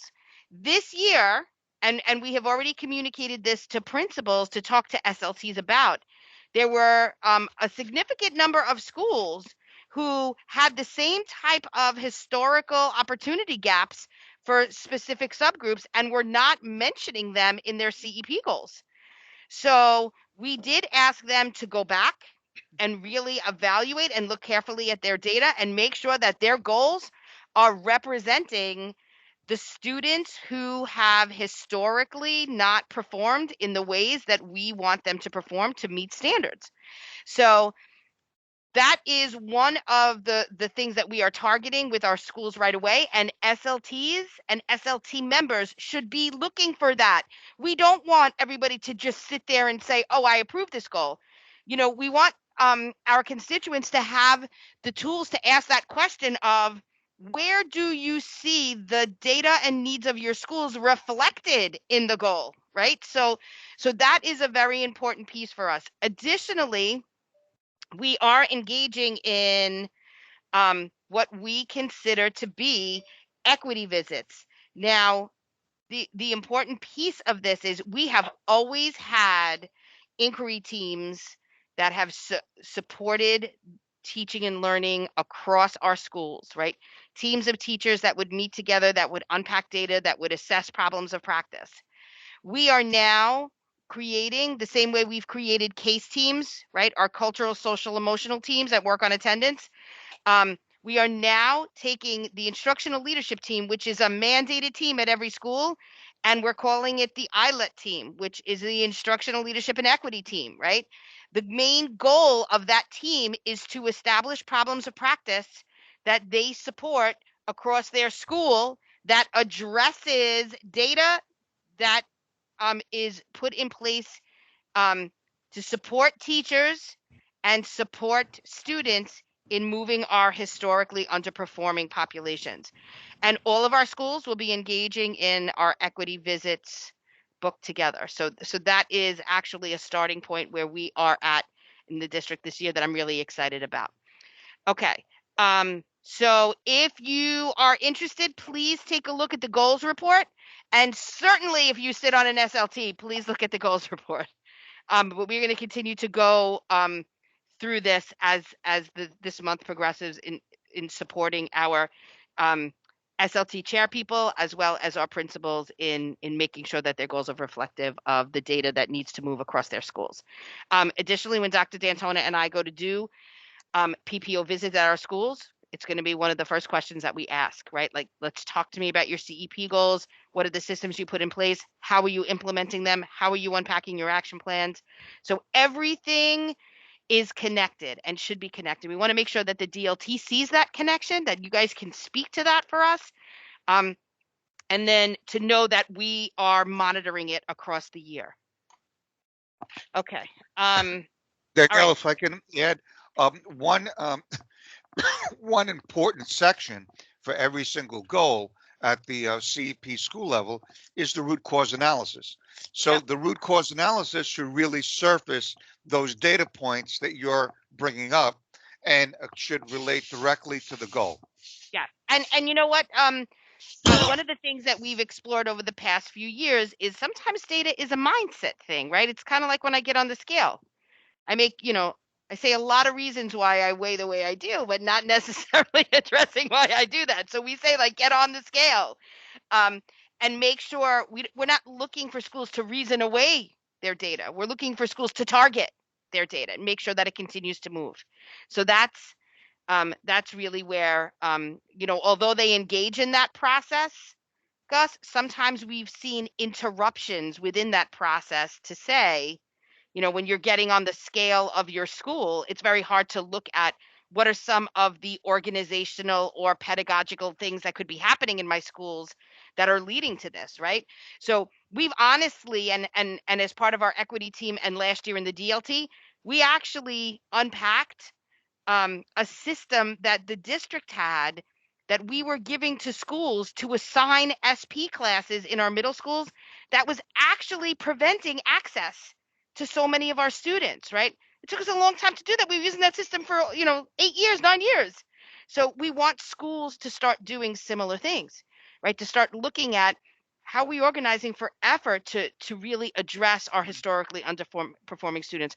What are the services that we're offering? And not just to say we're offering, morning and after school programs, but now where Dr. D'Antona and I say, if you're doing a morning program or an after school program, I want to show me the money, show me the outcomes. I want to see that. How closely are you tracking these students? Like, we found that a lot of schools would set up and organize these programs for effort, but students wouldn't come. Right. So what does MTSS really look like across your school? So those are the conversations that we're going to be having across the year, which are embedded and lie within our goals and action plans. So that's why we think it's really important, if you can, to go into that Padlet and really say, like, as a DLT member, these are some of the things. If these goals are really what we're doing, we want to see our schools do this. So I know it might be time consuming, and today was a lot, but we really do want to hear from you. All right, so Gus, I'm gonna turn the meeting over to you so we can go over DLTs, and then we're just gonna kind of close out with any announcements from any of our constituencies. So Gus, you have the floor. Thank you, Lewis. If you can get the PowerPoint up, Central is aware that we have a lot of across the city. We have a lot of new DLT members, so they created this PowerPoint and instructed us to go over it with each one of our DLTs. It's going to be a little boring for those of you who are veterans and have been members of the DLT for years, but for the new members, it's a good orientation. And the presentation is not long, but it relates directly to the handouts that we've sent as attachments. And I just want to mention all of these handouts to the DLT members, so you make sure that you have them all and put them in a folder, print them out, however you want to use them. One is you have as we do every year, we updated the Dlt Activities Chart, which again lets the DLT know on a month-by-month basis what are the topics, not that you're doing them lockstep, but what are the various topics that should be addressed. And we have a similar document for schools, which is the SLT Activities calendar. That I know will be distributed as you do every year to all of your schools. So new DLTs that are struggling with their agendas and trying to figure out what should be on their agendas on a month-to-month basis have some guidance for that purpose. The other document is A655, the latest version of it. Now, A655 are the regulations, state and city, that govern what SLTs and DLTs are supposed to do. So it's really the guidelines, and they're currently being revised because, as we've discussed in the past, they haven't been updated in a number of years. We've made recommendations that certain things be clarified and added to. For example, the new PAC representation is not formalized in the old document, and it is being added to the new document. So the current A655 should be at every DLT and SLT meeting, and really gives the guidance in terms of how things are supposed to proceed by consensus, and all of the different rules and regulations that apply. Then I've given you the latest CEP timeline, which I've given to you before. It has not been updated from June. It's the same one, but we have new people, so they need to see that, and I'm going to speak to that a little bit in the PowerPoint as well. And then it's something important that the superintendent's team will elaborate on further, is the chancellor's and the citywide instructional goals, that whole structure. And then I added on the last guidance that received by New York State in terms of assessments. And basically, the point is that things are frozen in place. So the data that is available so far this year is not going to be used to make any changes. Now, I think that what they're going to probably do, although it's not in that document, and this is just my guess based on the meetings that I've attended so far, is they're probably going to use, if everything stays in place and the testing is regularized this year, they're probably going to use this year as a baseline going forward, and then use this baseline as a measurement for any identifications that might take place going forward. I think that the identifications in the short term that might be made will be TSI. CSI takes a little longer. I don't think that CSI is in the cards immediately, but I know that Flushing High School, in District 25's case, is eagerly looking forward to being taken off the list, and they feel that they've been sort of frozen in purgatory and should have been taken off the list if things had worked in a regular way, because their data keeps getting better and better. So those are all the documents that you should have. You can look at them, and let me go over the PowerPoint, and that will, I'm sure, solicit some questions on the part of the members. Louis, I don't know whether you make it bigger or how you're going to do this. I'm just going to thank you for being Vanna White. Just Gus, I'm not Vanna White. You can go to the next slide. Oh, you mean I can move it? You can control it. Yes. How can I do that? With on my little on the top of your screen, it should say "Take Control." On the top of my screen, take control. Boy, you're great. Go for it. Okay. You're such a high-tech guy. Okay, so what do I do now? Click on the actual document? Oh, no. Okay, it's too small though. How do you make it larger? Louis, are you there? It looks really good for us. I mean, it looks very. Oh, good. Very Okay, because yeah. on mine it's small. So if it looks good, that's fine. Yeah, it's full screen. It's full screen for us, Gus. Good. Okay, great. So it's an overview of DLT responsibilities, 655, suggested activities calendars, the academic priorities, planning for the next year. Now, the big news, and it's not reflected, I think, on the PowerPoint. The objectives are correlated to that.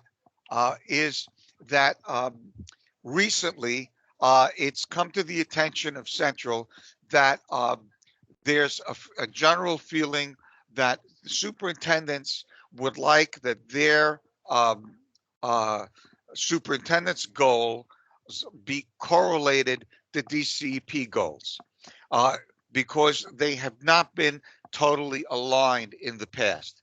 And so as a result of that discussion, I've been in some meetings, ladies and gentlemen, and I know that they're revising the DCEP template. One revision that I'm sure is going to be in place is that there will be an equity goal, a separate equity goal with an action plan, etc. I actually predicted that would happen last academic year. Those of you who are with us will remember, and I expect that that will find its way into the new CEPs at some point as well, although it's not part of the current CEP structure that they're working on. But I do know that they've been discussing a equity now goal for the DCEP. And your work has already that goal in place. And it sounds like you have probably pieces of an action plan. So that will translate well. Now, I've been arguing in favor of keeping the current AOCs in the DCEP. And that is part of the discussion right now. Obviously, all of this is being taken up. We've been making drafts of the DCEP. I even shared some of your District 25 superintendent's goals with the central team because what they're doing is they're correlating the structure that superintendents were given for their goals to a DCEP, the current DCEP structure, and seeing where they align and what can be translated and how they can be translated. And all of this relates directly to the Chancellor's instructional goals as well. So is this thing moving by itself? Let's see. I think it's been moving by itself. Okay, so the overview of DLT responsibilities is outlined, as I indicated, in A655. Basically, ladies and gentlemen, I like to summarize things. The DLT members have three main functions. One is it's a general advisory body to the superintendent and the district team for various things that the superintendent's team brings up for discussion during DLTs. Secondarily, the second goal is developing the DCEP. The DCEP is just like the school's CEPs. In fact, it's supposed to be informed. As you saw, your superintendent's team just discussed the goals of the schools. So that document is supposed to be informed by the school documents and their school data. So that's the instructional plan for the coming year. We've already done some work on the DCEP using the last template that I was given. I'm hopeful that it won't change that dramatically.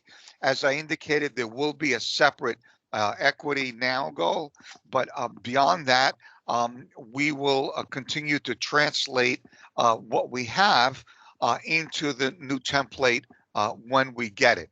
So, and that is the plan that will be publicly available both to the schools, the state, and to everybody, and will be posted in terms of what the district goals are. And as a DLT member, it represents you. And every district has its own procedures for how that plan is developed and how DLT members provide input. I see I'm being asked to provide the PowerPoint. I wasn't told to share it. I will ask if I can share it, and if I can, I will send it to to Lewis and the superintendent's team, and they can send it out to all of the DLT members. That's why I didn't, send it out to begin with. Bill Doyle, I see your message. So, okay, yeah, attendance as well. So, the second big charge of DLTs and DLT members is there's something called a 100.11 plan. That is in the DCEP, and the DCEP also has the plan for parent engagement, just like schools have. There's a district plan for engagement as well. And in the current structure of the DCEP, there's even a section on every action plan that asks, beyond the action plan in general, how parents are being engaged and involved in each goal. So the DCEP and the DLT have a 100.11 plan and face traditionally surveys SLTs citywide as to, I call it, they gauge SLT health. They are supposed to surface issues that may come up in terms of SLTs and their planning and implementation process in terms of instructional plans. That survey has not gone out. It's done every other year, and it's overdue. Hopefully, FACE will get that out. But until we get that survey information out and the DLT gets to look at it, the DLT also has its own resources for gauging what I call SLT health, is your interaction with your schools, both as parents, as staff members, etc. So if there are any issues that are surfaced, that can be looked at and informed the current 100.11 plan. Although, like I said, there's a formal process that is yet to take place in updating it, but there's nothing to be stopping us from updating it in between. Yeah, Gus, process as well. Yes. Gus, I don't want to interrupt, but Lewis, can you flash up that document that shows DLT supports to schools, the liaisons? Yeah. Okay, so I just actually in response to what you were talking about, Gus, I think it's really important for us to kind of go over this at the beginning of the year, to just know that DLT members have access to any school in the district. There is not a school that they that they shouldn't recognize themselves as being part of DLT. But we do have a liaison document where you specifically are the point person for our DLT should an SLT member have any questions or concerns. So following this meeting today, we're going to just take a minute right now to go through this. If everyone is okay with the school representation, then we will send this out. This is it, right? Yep. Right. Okay. We'll send this out, and then just in case you get in touch with, anybody tries to get in touch with you, you'll understand why. Now, Gus, the problem is, and I'm glad that we're having all of these conversations, because something that I do think is very important is, on one end, FACE will release documents that say this is the DLT's roles and responsibilities, but then on the other end, they kind of interrupt and disrupt the process by saying any questions or concerns need to go through FACE.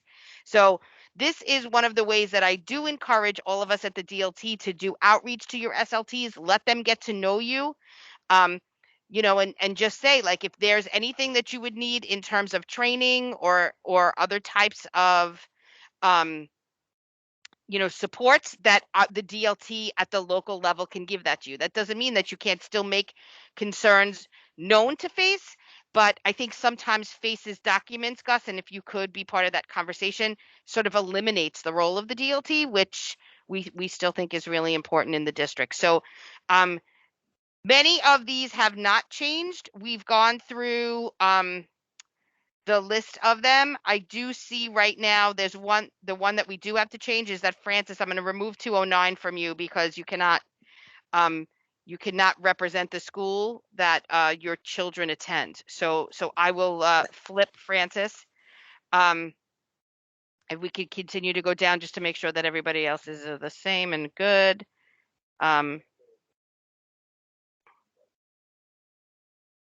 Yep. And then, okay. And because this document is a Google Doc, we're going to we'll be changing certain chair people's names for DLTs. Yep. Okay, keep going. Lewis says, I know this. Yeah. Yeah, I'll make this a Google Doc, and I'll yeah, put it on the DOE page on the website. Yeah, I mean, for the most part, we've kept ours, but I just want the high schools to see because there's been some changes to that. Okay, should I go down? Go down. Yep. This is the second. Yep. Page. Okay. And by the way, what I'm saying involves all of the high schools geographically in both DCEP planning and in SLT support. Yep. So these are high schools. So Bill, we'll add Sharif here, but I mean, I know that you guys all work together anyway. Joe had the same schools last year, and Shirley, if you could just check yours really quick to make sure there's not a conflict and that your children don't attend any of these schools. Now, District 25 has a liaison system. Not every district has a liaison system. Mm-hmm. I recommend it. I think it's a good system. But there are lots of different ways to provide SLT support. One mandate is that every district is supposed to provide training on an annual basis.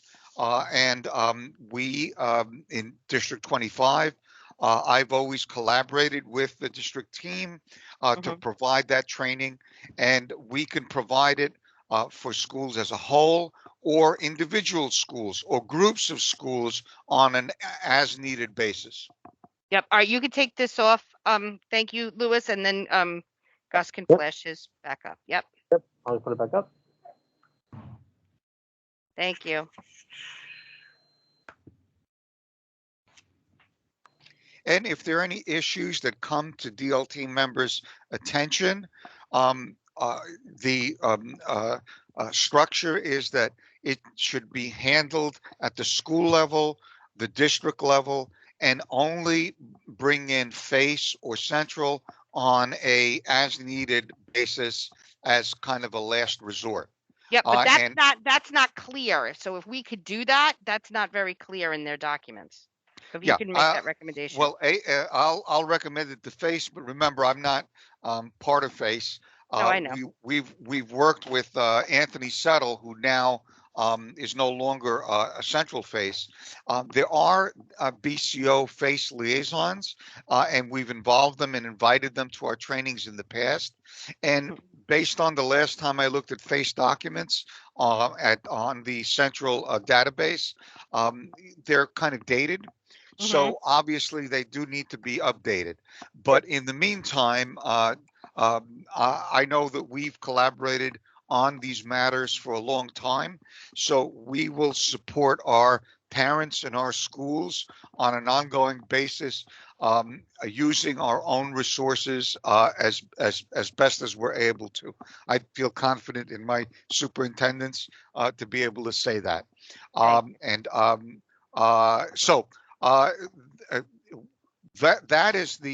are the charges of the DLT as I see it on an ongoing basis.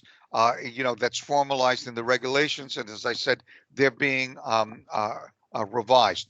One other item that's in the regulations, and it's important, are bylaws. Just like schools have bylaws for how their SLT functions, the DLT has bylaws as well.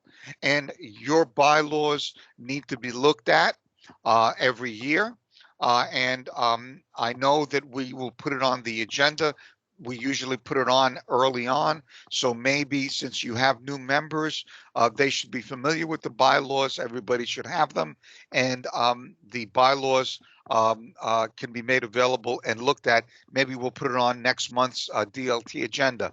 One of the most important items I always feel is a quorum. I don't know whether you can see my arrow or not. Quorum means how does the DLT you can take control again, Gus, and you can do it. Yep. Oh, okay. I have to click on this. Okay. All right. So how do they make decisions?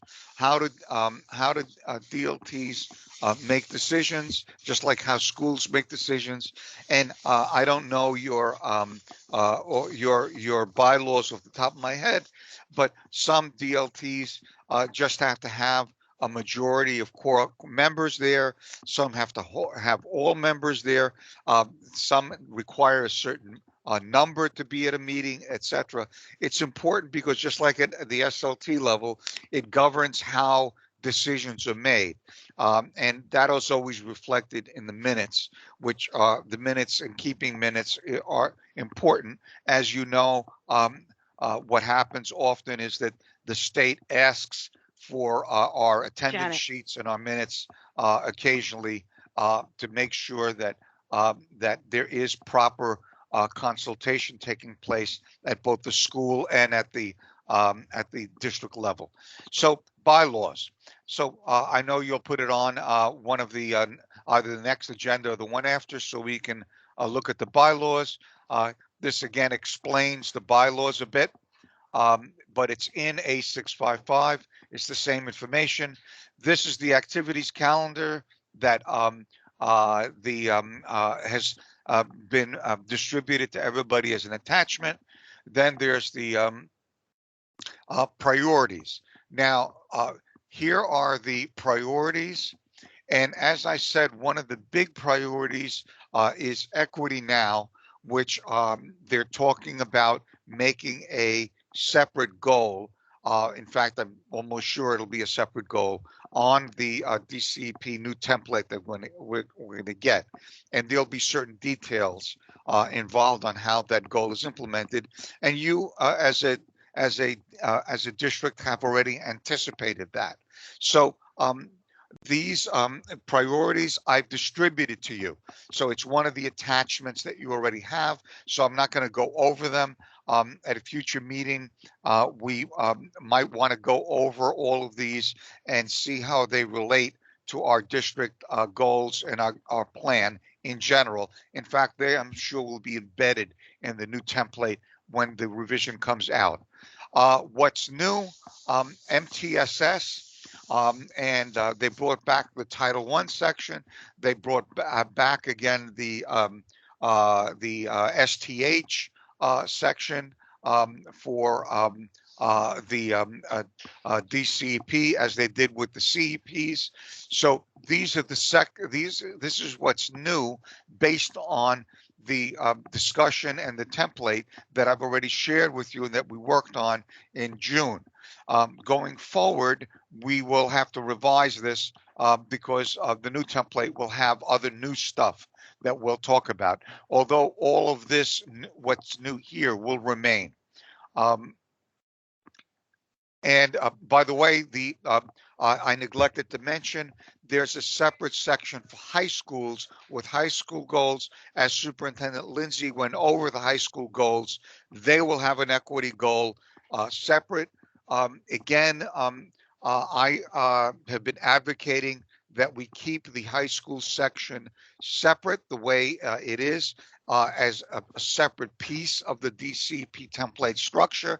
That has been my advocacy because I think it's worked well with the superintendent's team and the collaboration as a whole. But again, I'm not the decision maker, ladies and gentlemen.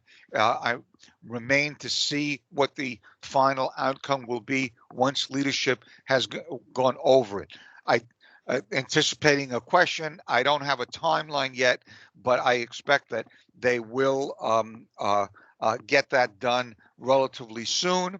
And in fact, I'll probably attend another meeting this week on it. hopefully with some feedback from leadership on what we've proposed, and it will probably impact the DCP completion timeline that we've given you in the past.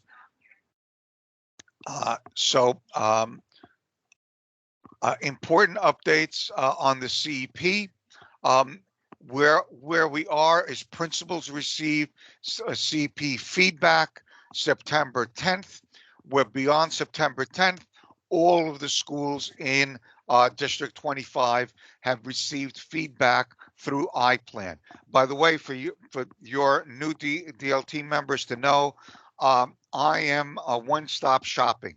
I'm available 24/7 for all of my principals in my schools for CEP support, and that includes iPlan issues. For reasons unknown to me, principals can still not add SLT members on their own to the iPlan portal. So as a matter of fact, right after this meeting, I have to add some SLT members that I got from a couple of schools this morning at a principal's request. So please get the word out. If a principal wants to add a member to a SLT in the iPlan portal, or there's some other CEP related issue related to iPlan, a technical issue, they need to email iPlan support, but copy me, and I will do my best to get that problem solved. In terms of content issues, I work collaboratively with the district team, and we will be able to answer any questions related to CEP content. Now, you see the other date here. It says by October, what is it?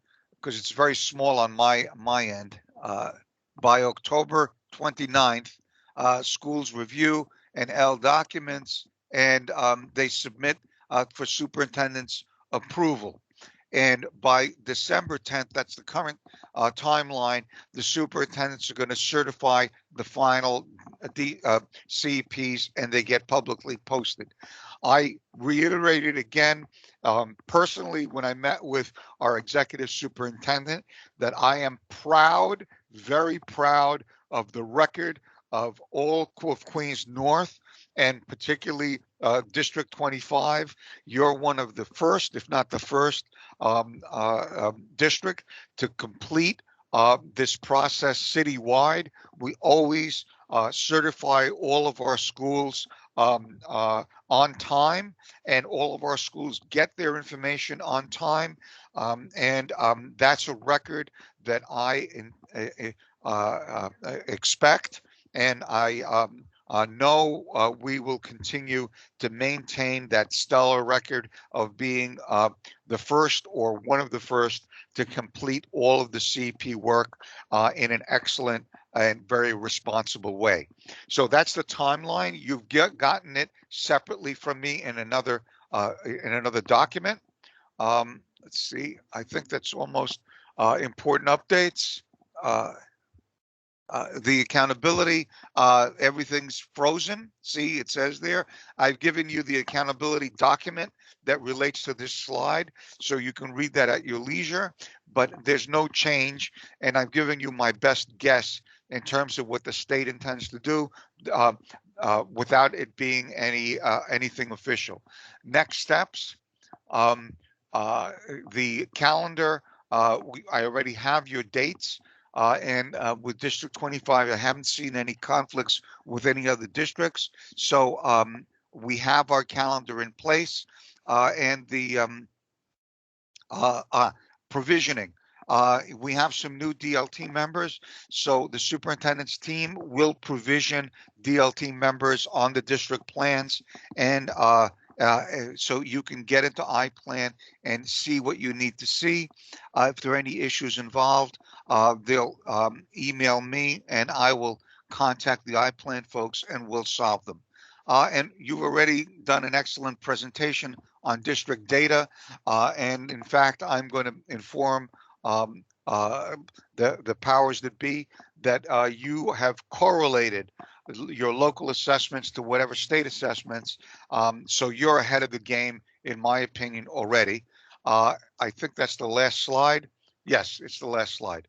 So Yep. now questions, comments, anything that on anything that I said so far.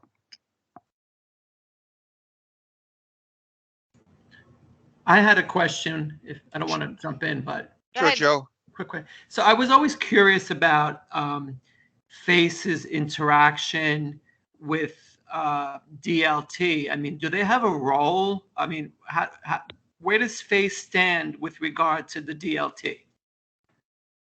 Okay. In the past, just to remind you, because I know you've been there, Anthony Settle, who was part of FACE Central, would actually come to District 25 and participate in our trainings. So No, I that's understand, but do we have to report to FACE if No. we have no, we don't? There's no it's not like- reporting. What they're a support to DLTs and to schools in general. And there is a FACE team, which the superintendent's team is well aware of at the BCO, that helps Queens North and District 25 with parent-related issues. As you know, the district's team has 2 members that are devoted to parental engagement and support, and they collaborate and interact with FACE and with the BCO FACE support. That's my understanding of the current structure. If the superintendent or their team have any other, insights to share, please do so. Yeah, I mean, I think our interaction with FACE in terms of DLT has been very minimal because we are historically a well-oiled machine of DLT, right? So we make ourselves known. We've been running our trainings for our SLTs for years now, so we don't really have a connection so much with FACE. But if we needed support, let's just say in, organizing ourselves, redoing our bylaws, things such as that, we would reach out to them. But we also have Gus, who's really been, a huge played a huge role in helping us to stay the way we are. So there's nothing that guides them per se. And if there are any parent or FACE related issues, the superintendent makes me aware of them, and I usually find an opportunity to take them to either Andrea Ferguson or Sharon Rencher, who both interact with FACE Central, and then they get addressed. Since you were on the topic, again, the superintendent's team already mentioned it. I expect that FACE will or Central will ask us once again to fill out a survey on PACs, as they did last year. So anticipating that, the superintendent already mentioned that you have some changes in terms of PAC representation. So we have to make sure that those, PAC representatives and advisory, committees or councils are actually in place and are working, because they're going to ask, and they're probably going to ask us who the president is of each one of those.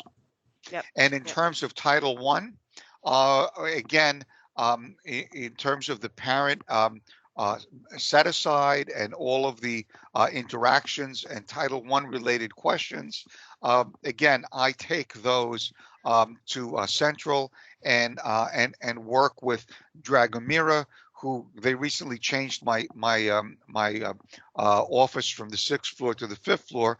So the one advantage of that is I'm sitting across from Dragomira, our senior grants officer, so I have direct access to her, and she's excellent. Knows our district well, and so I can, between the two of us, we can deal with any Title I or other grant related issues that might come up in terms of District 25. Okay, perfect. Thank you. All right, so I want to say I'm happy that we're back. This was a very, very long meeting because we had a lot to introduce today, but I also I see that Andre Bullock is here. Hi, Andre. Welcome back. We're glad to see you again. I wanted to just give you an opportunity to introduce yourselves to our new members. Or yourself. Hi, Andre. Yeah, you're muted. Sorry about that. It's How are you, okay. Danielle? Good to see Good. everybody. How are you? Good, not bad. Okay. So for our new members, Andre represents DC 37. So I'm we're sorry, happy to that's have what you you back. wanted me to do. I'm Yeah, so sorry. I got so much going on. I'm so sorry. It's fine. Yes, I represent DC 37. And Andre, I want you to know that I did recommend, as I have in the past, that DC 37 be made a core member of SLTs according to, when they revise A655. I'm not a decision maker, so I can't tell you whether that is actually going to happen or take place. But I want you to know I made that recommendation several times, and using your sources, if you could advocate for that representation on behalf of your membership, do whatever you can. Not a problem. Thank you, Gus. I appreciate it. And Andre, while we have you, are there any updates? As we go around the meeting, have any DC 37 updates you want to announce? Where should I start? Well, not really. I mean, it's been busy with the vaccine mandate issue, and folks are concerned about that. What would happen if they're not vaccinated by the 27th of September? So, as you know, if you haven't heard, I'm sure Lamar knows that the Municipal Labor Committee is working on all possible options, and that's basically it. Okay, thanks. Thanks, Andre, and we're glad you'll be back here with us this year. And that is the only thing we will not accept, just so you know. Let your union know if they go to move you. Okay, well, No! I'm actually in the office today, and I will find that out today. So, Okay. but I will let you know. Well, good to see you as always. Good to see you as well. Okay. So, Lamar, do you have any updates? Nothing at this time. No. To touch on what Andre addressed, with regards to teachers in our district and the concern about being vaccinated or not, there are a lot of questions that people have, some of which I personally can't answer, some of which I don't touch with a 10-foot pole. Those are questions that you have to handle with your physician. There is a temporary restraining order that's in effect now by a judge, I think up in upstate New York or something to that effect. There's going to be a hearing on the 22nd, this Wednesday. Essentially, the DOE is going to present their argument, and we'll see what happens from there. We'll see how that operates. So we have no inkling on what the results will be. We'll all have to wait till the 22nd. But I've been doing my rounds in school buildings these past couple of weeks, and I have to say, the buildings that I've been to, I haven't been to all 36 between elementary and middle school, but the ones that I have been in, it's been a very, very strong environment. The staff has been engaging. They've been welcoming. The kids have been great. My home school, 107, they've got a great system for recess, for the lower grades. The dolphins stay on one side of the playground. The bumblebees stay on the other. You can't cross the cones, and you can't leave the green. You got insects and mammals. That's really not, meshing the two. How are the little 5-year-olds going to do this? And they got it. They thoroughly understand. Wow. Right? So there's systems in place. There's structures in place, and it's a good sighting. The cafeterias, which was another concern from parents and staff. I mean, there are things in place that we're following, and there's protocols in place that we're following. So we're happy with what we're seeing, and we're happy, to hear from staff, and the staff is giving us good feedback and such. So we're in a good place. We're starting off the year in a really good place. Yeah, thank you so much to hear that, Lamar, because, we've been saying, Lamar and I have really been collaborating for safety purposes. My team, we visited every school the past week. And I know our principals have worked really hard to make sure that we've had, our safety guidelines implemented. Central has been really great in making sure that all of our asks were handled, such as individualized furniture, which we're still getting as we speak. Checking all our HVAC systems for air quality. So District 25 is in a really good space, and we are, remember, one of the most overcrowded districts in the city, and we were able to open and ensure that everyone was safe. So thank you for saying that, Lamar. Mary, do you have any updates? McDonald? I'm coming. Sorry, we were having an issue with COVID testing. I had to Okay. step away. Yay. Yet another guideline, COVID testing, another safety Now I guideline. lost you again. Wait a minute. Ay. No updates. I don't know if you No? can hear me. I Okay, can't we hear can. you. We can. Thank you, Mary. Okay. Joe DiBenedetto, you have any updates? So yes, so Lamar, we had our CEC meeting last week at 107, and we had a great time. We did it in person. Yes. The school looks great. We really appreciated that 107 agreed to host us. But we do have a special meeting scheduled for this Thursday where the CEC will decide whether or not we're going to meet as a CEC either remotely or in person. We had voted that we would inviting the public to attend remotely if they cannot come in person, but we are going to make the decision on whether the CEC members will be appearing in person or remotely. So that's an important vote that we'll take this Thursday and something to look forward to. Either way, we are moving forward as a CEC, and we're excited to work with the district. Yep. Thank you so much, Joe. And that brings up a topic I wanted to mention is that CECs through public meeting laws has the option to choose as a committee and a council whether or not they will be live or remote. At first in June, they were told that they had to be live. I know the governor has made a transition until the end of January.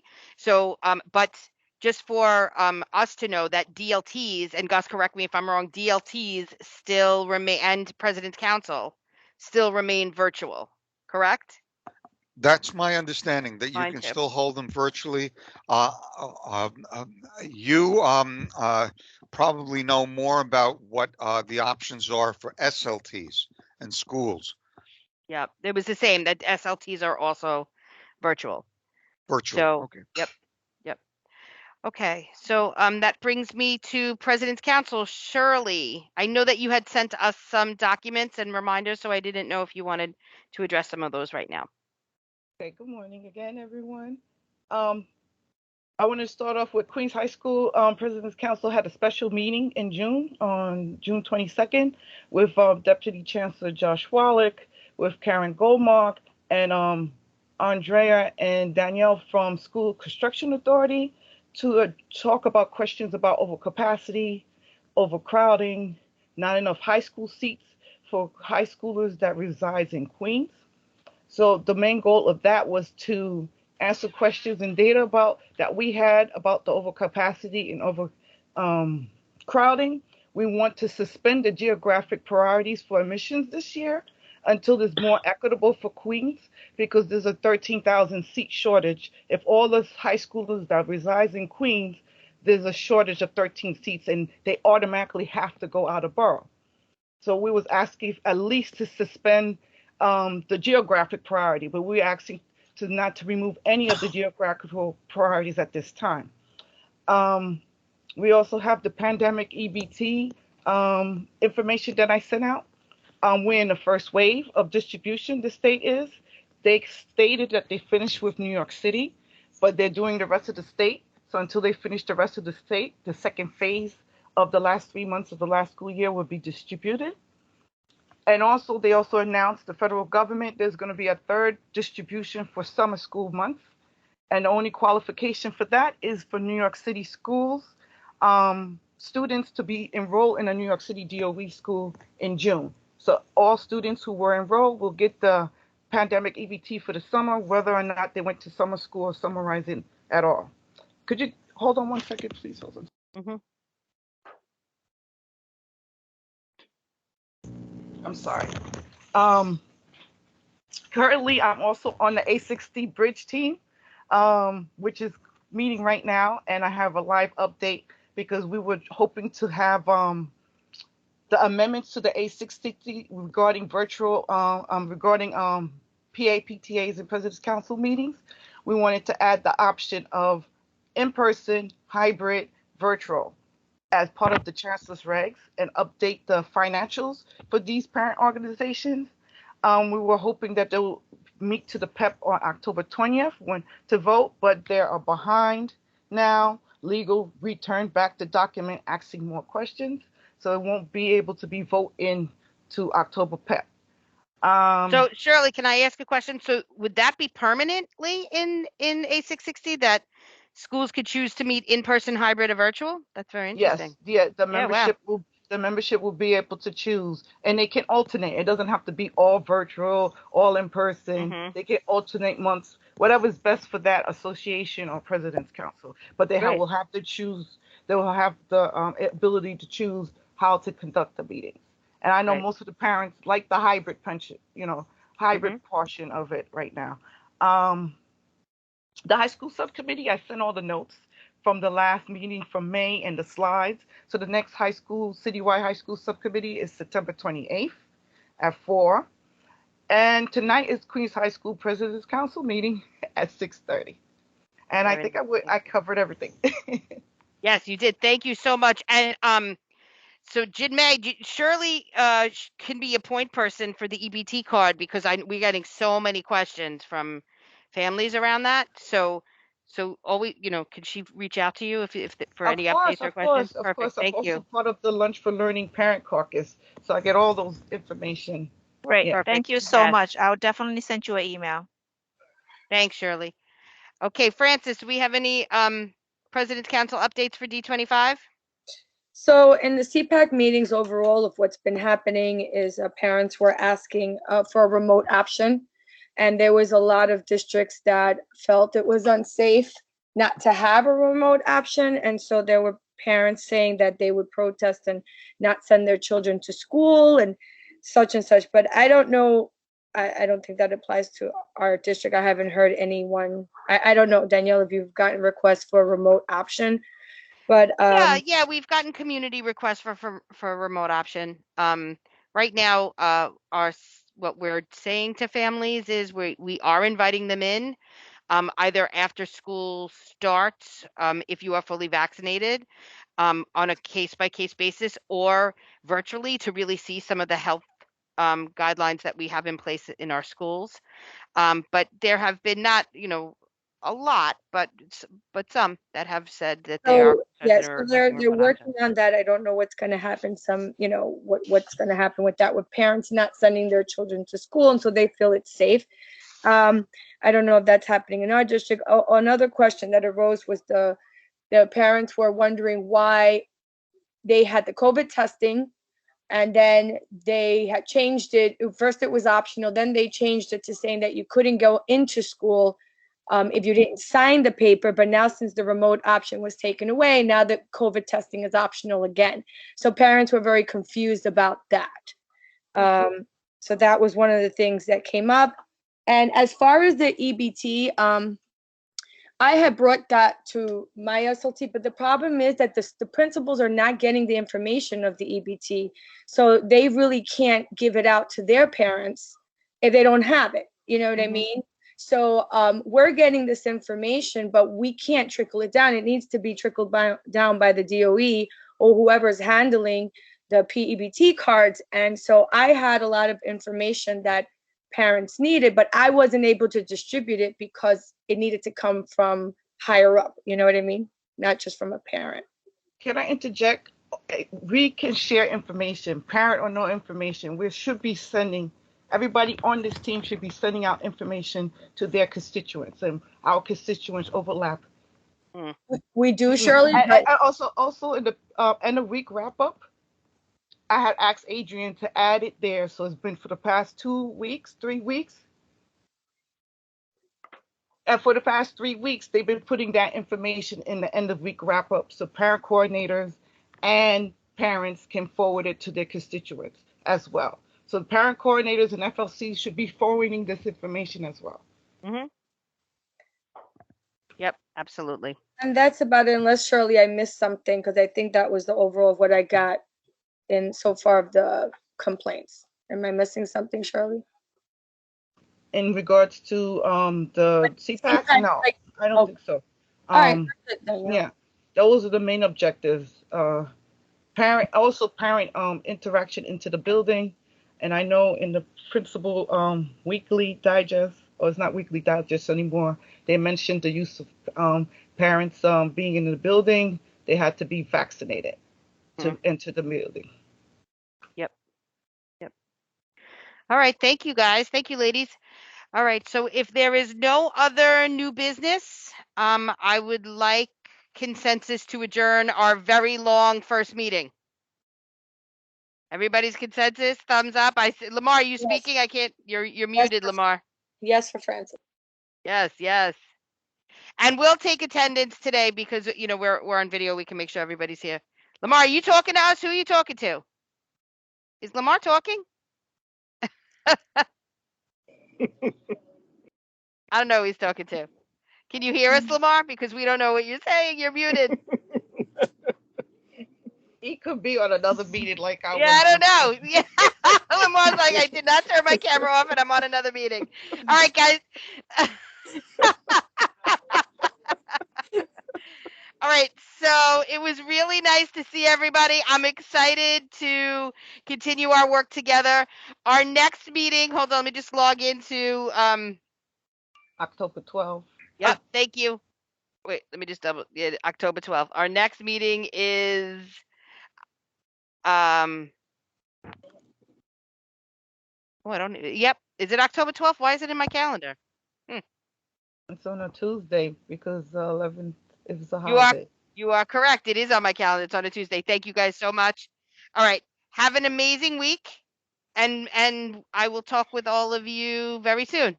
Please make sure you, if you have time to put in some suggestions within the Padlet, we'd love to see them. Okay. Take care. Bye-bye. Stay safe, everybody. Bye-bye. Have a good day, all.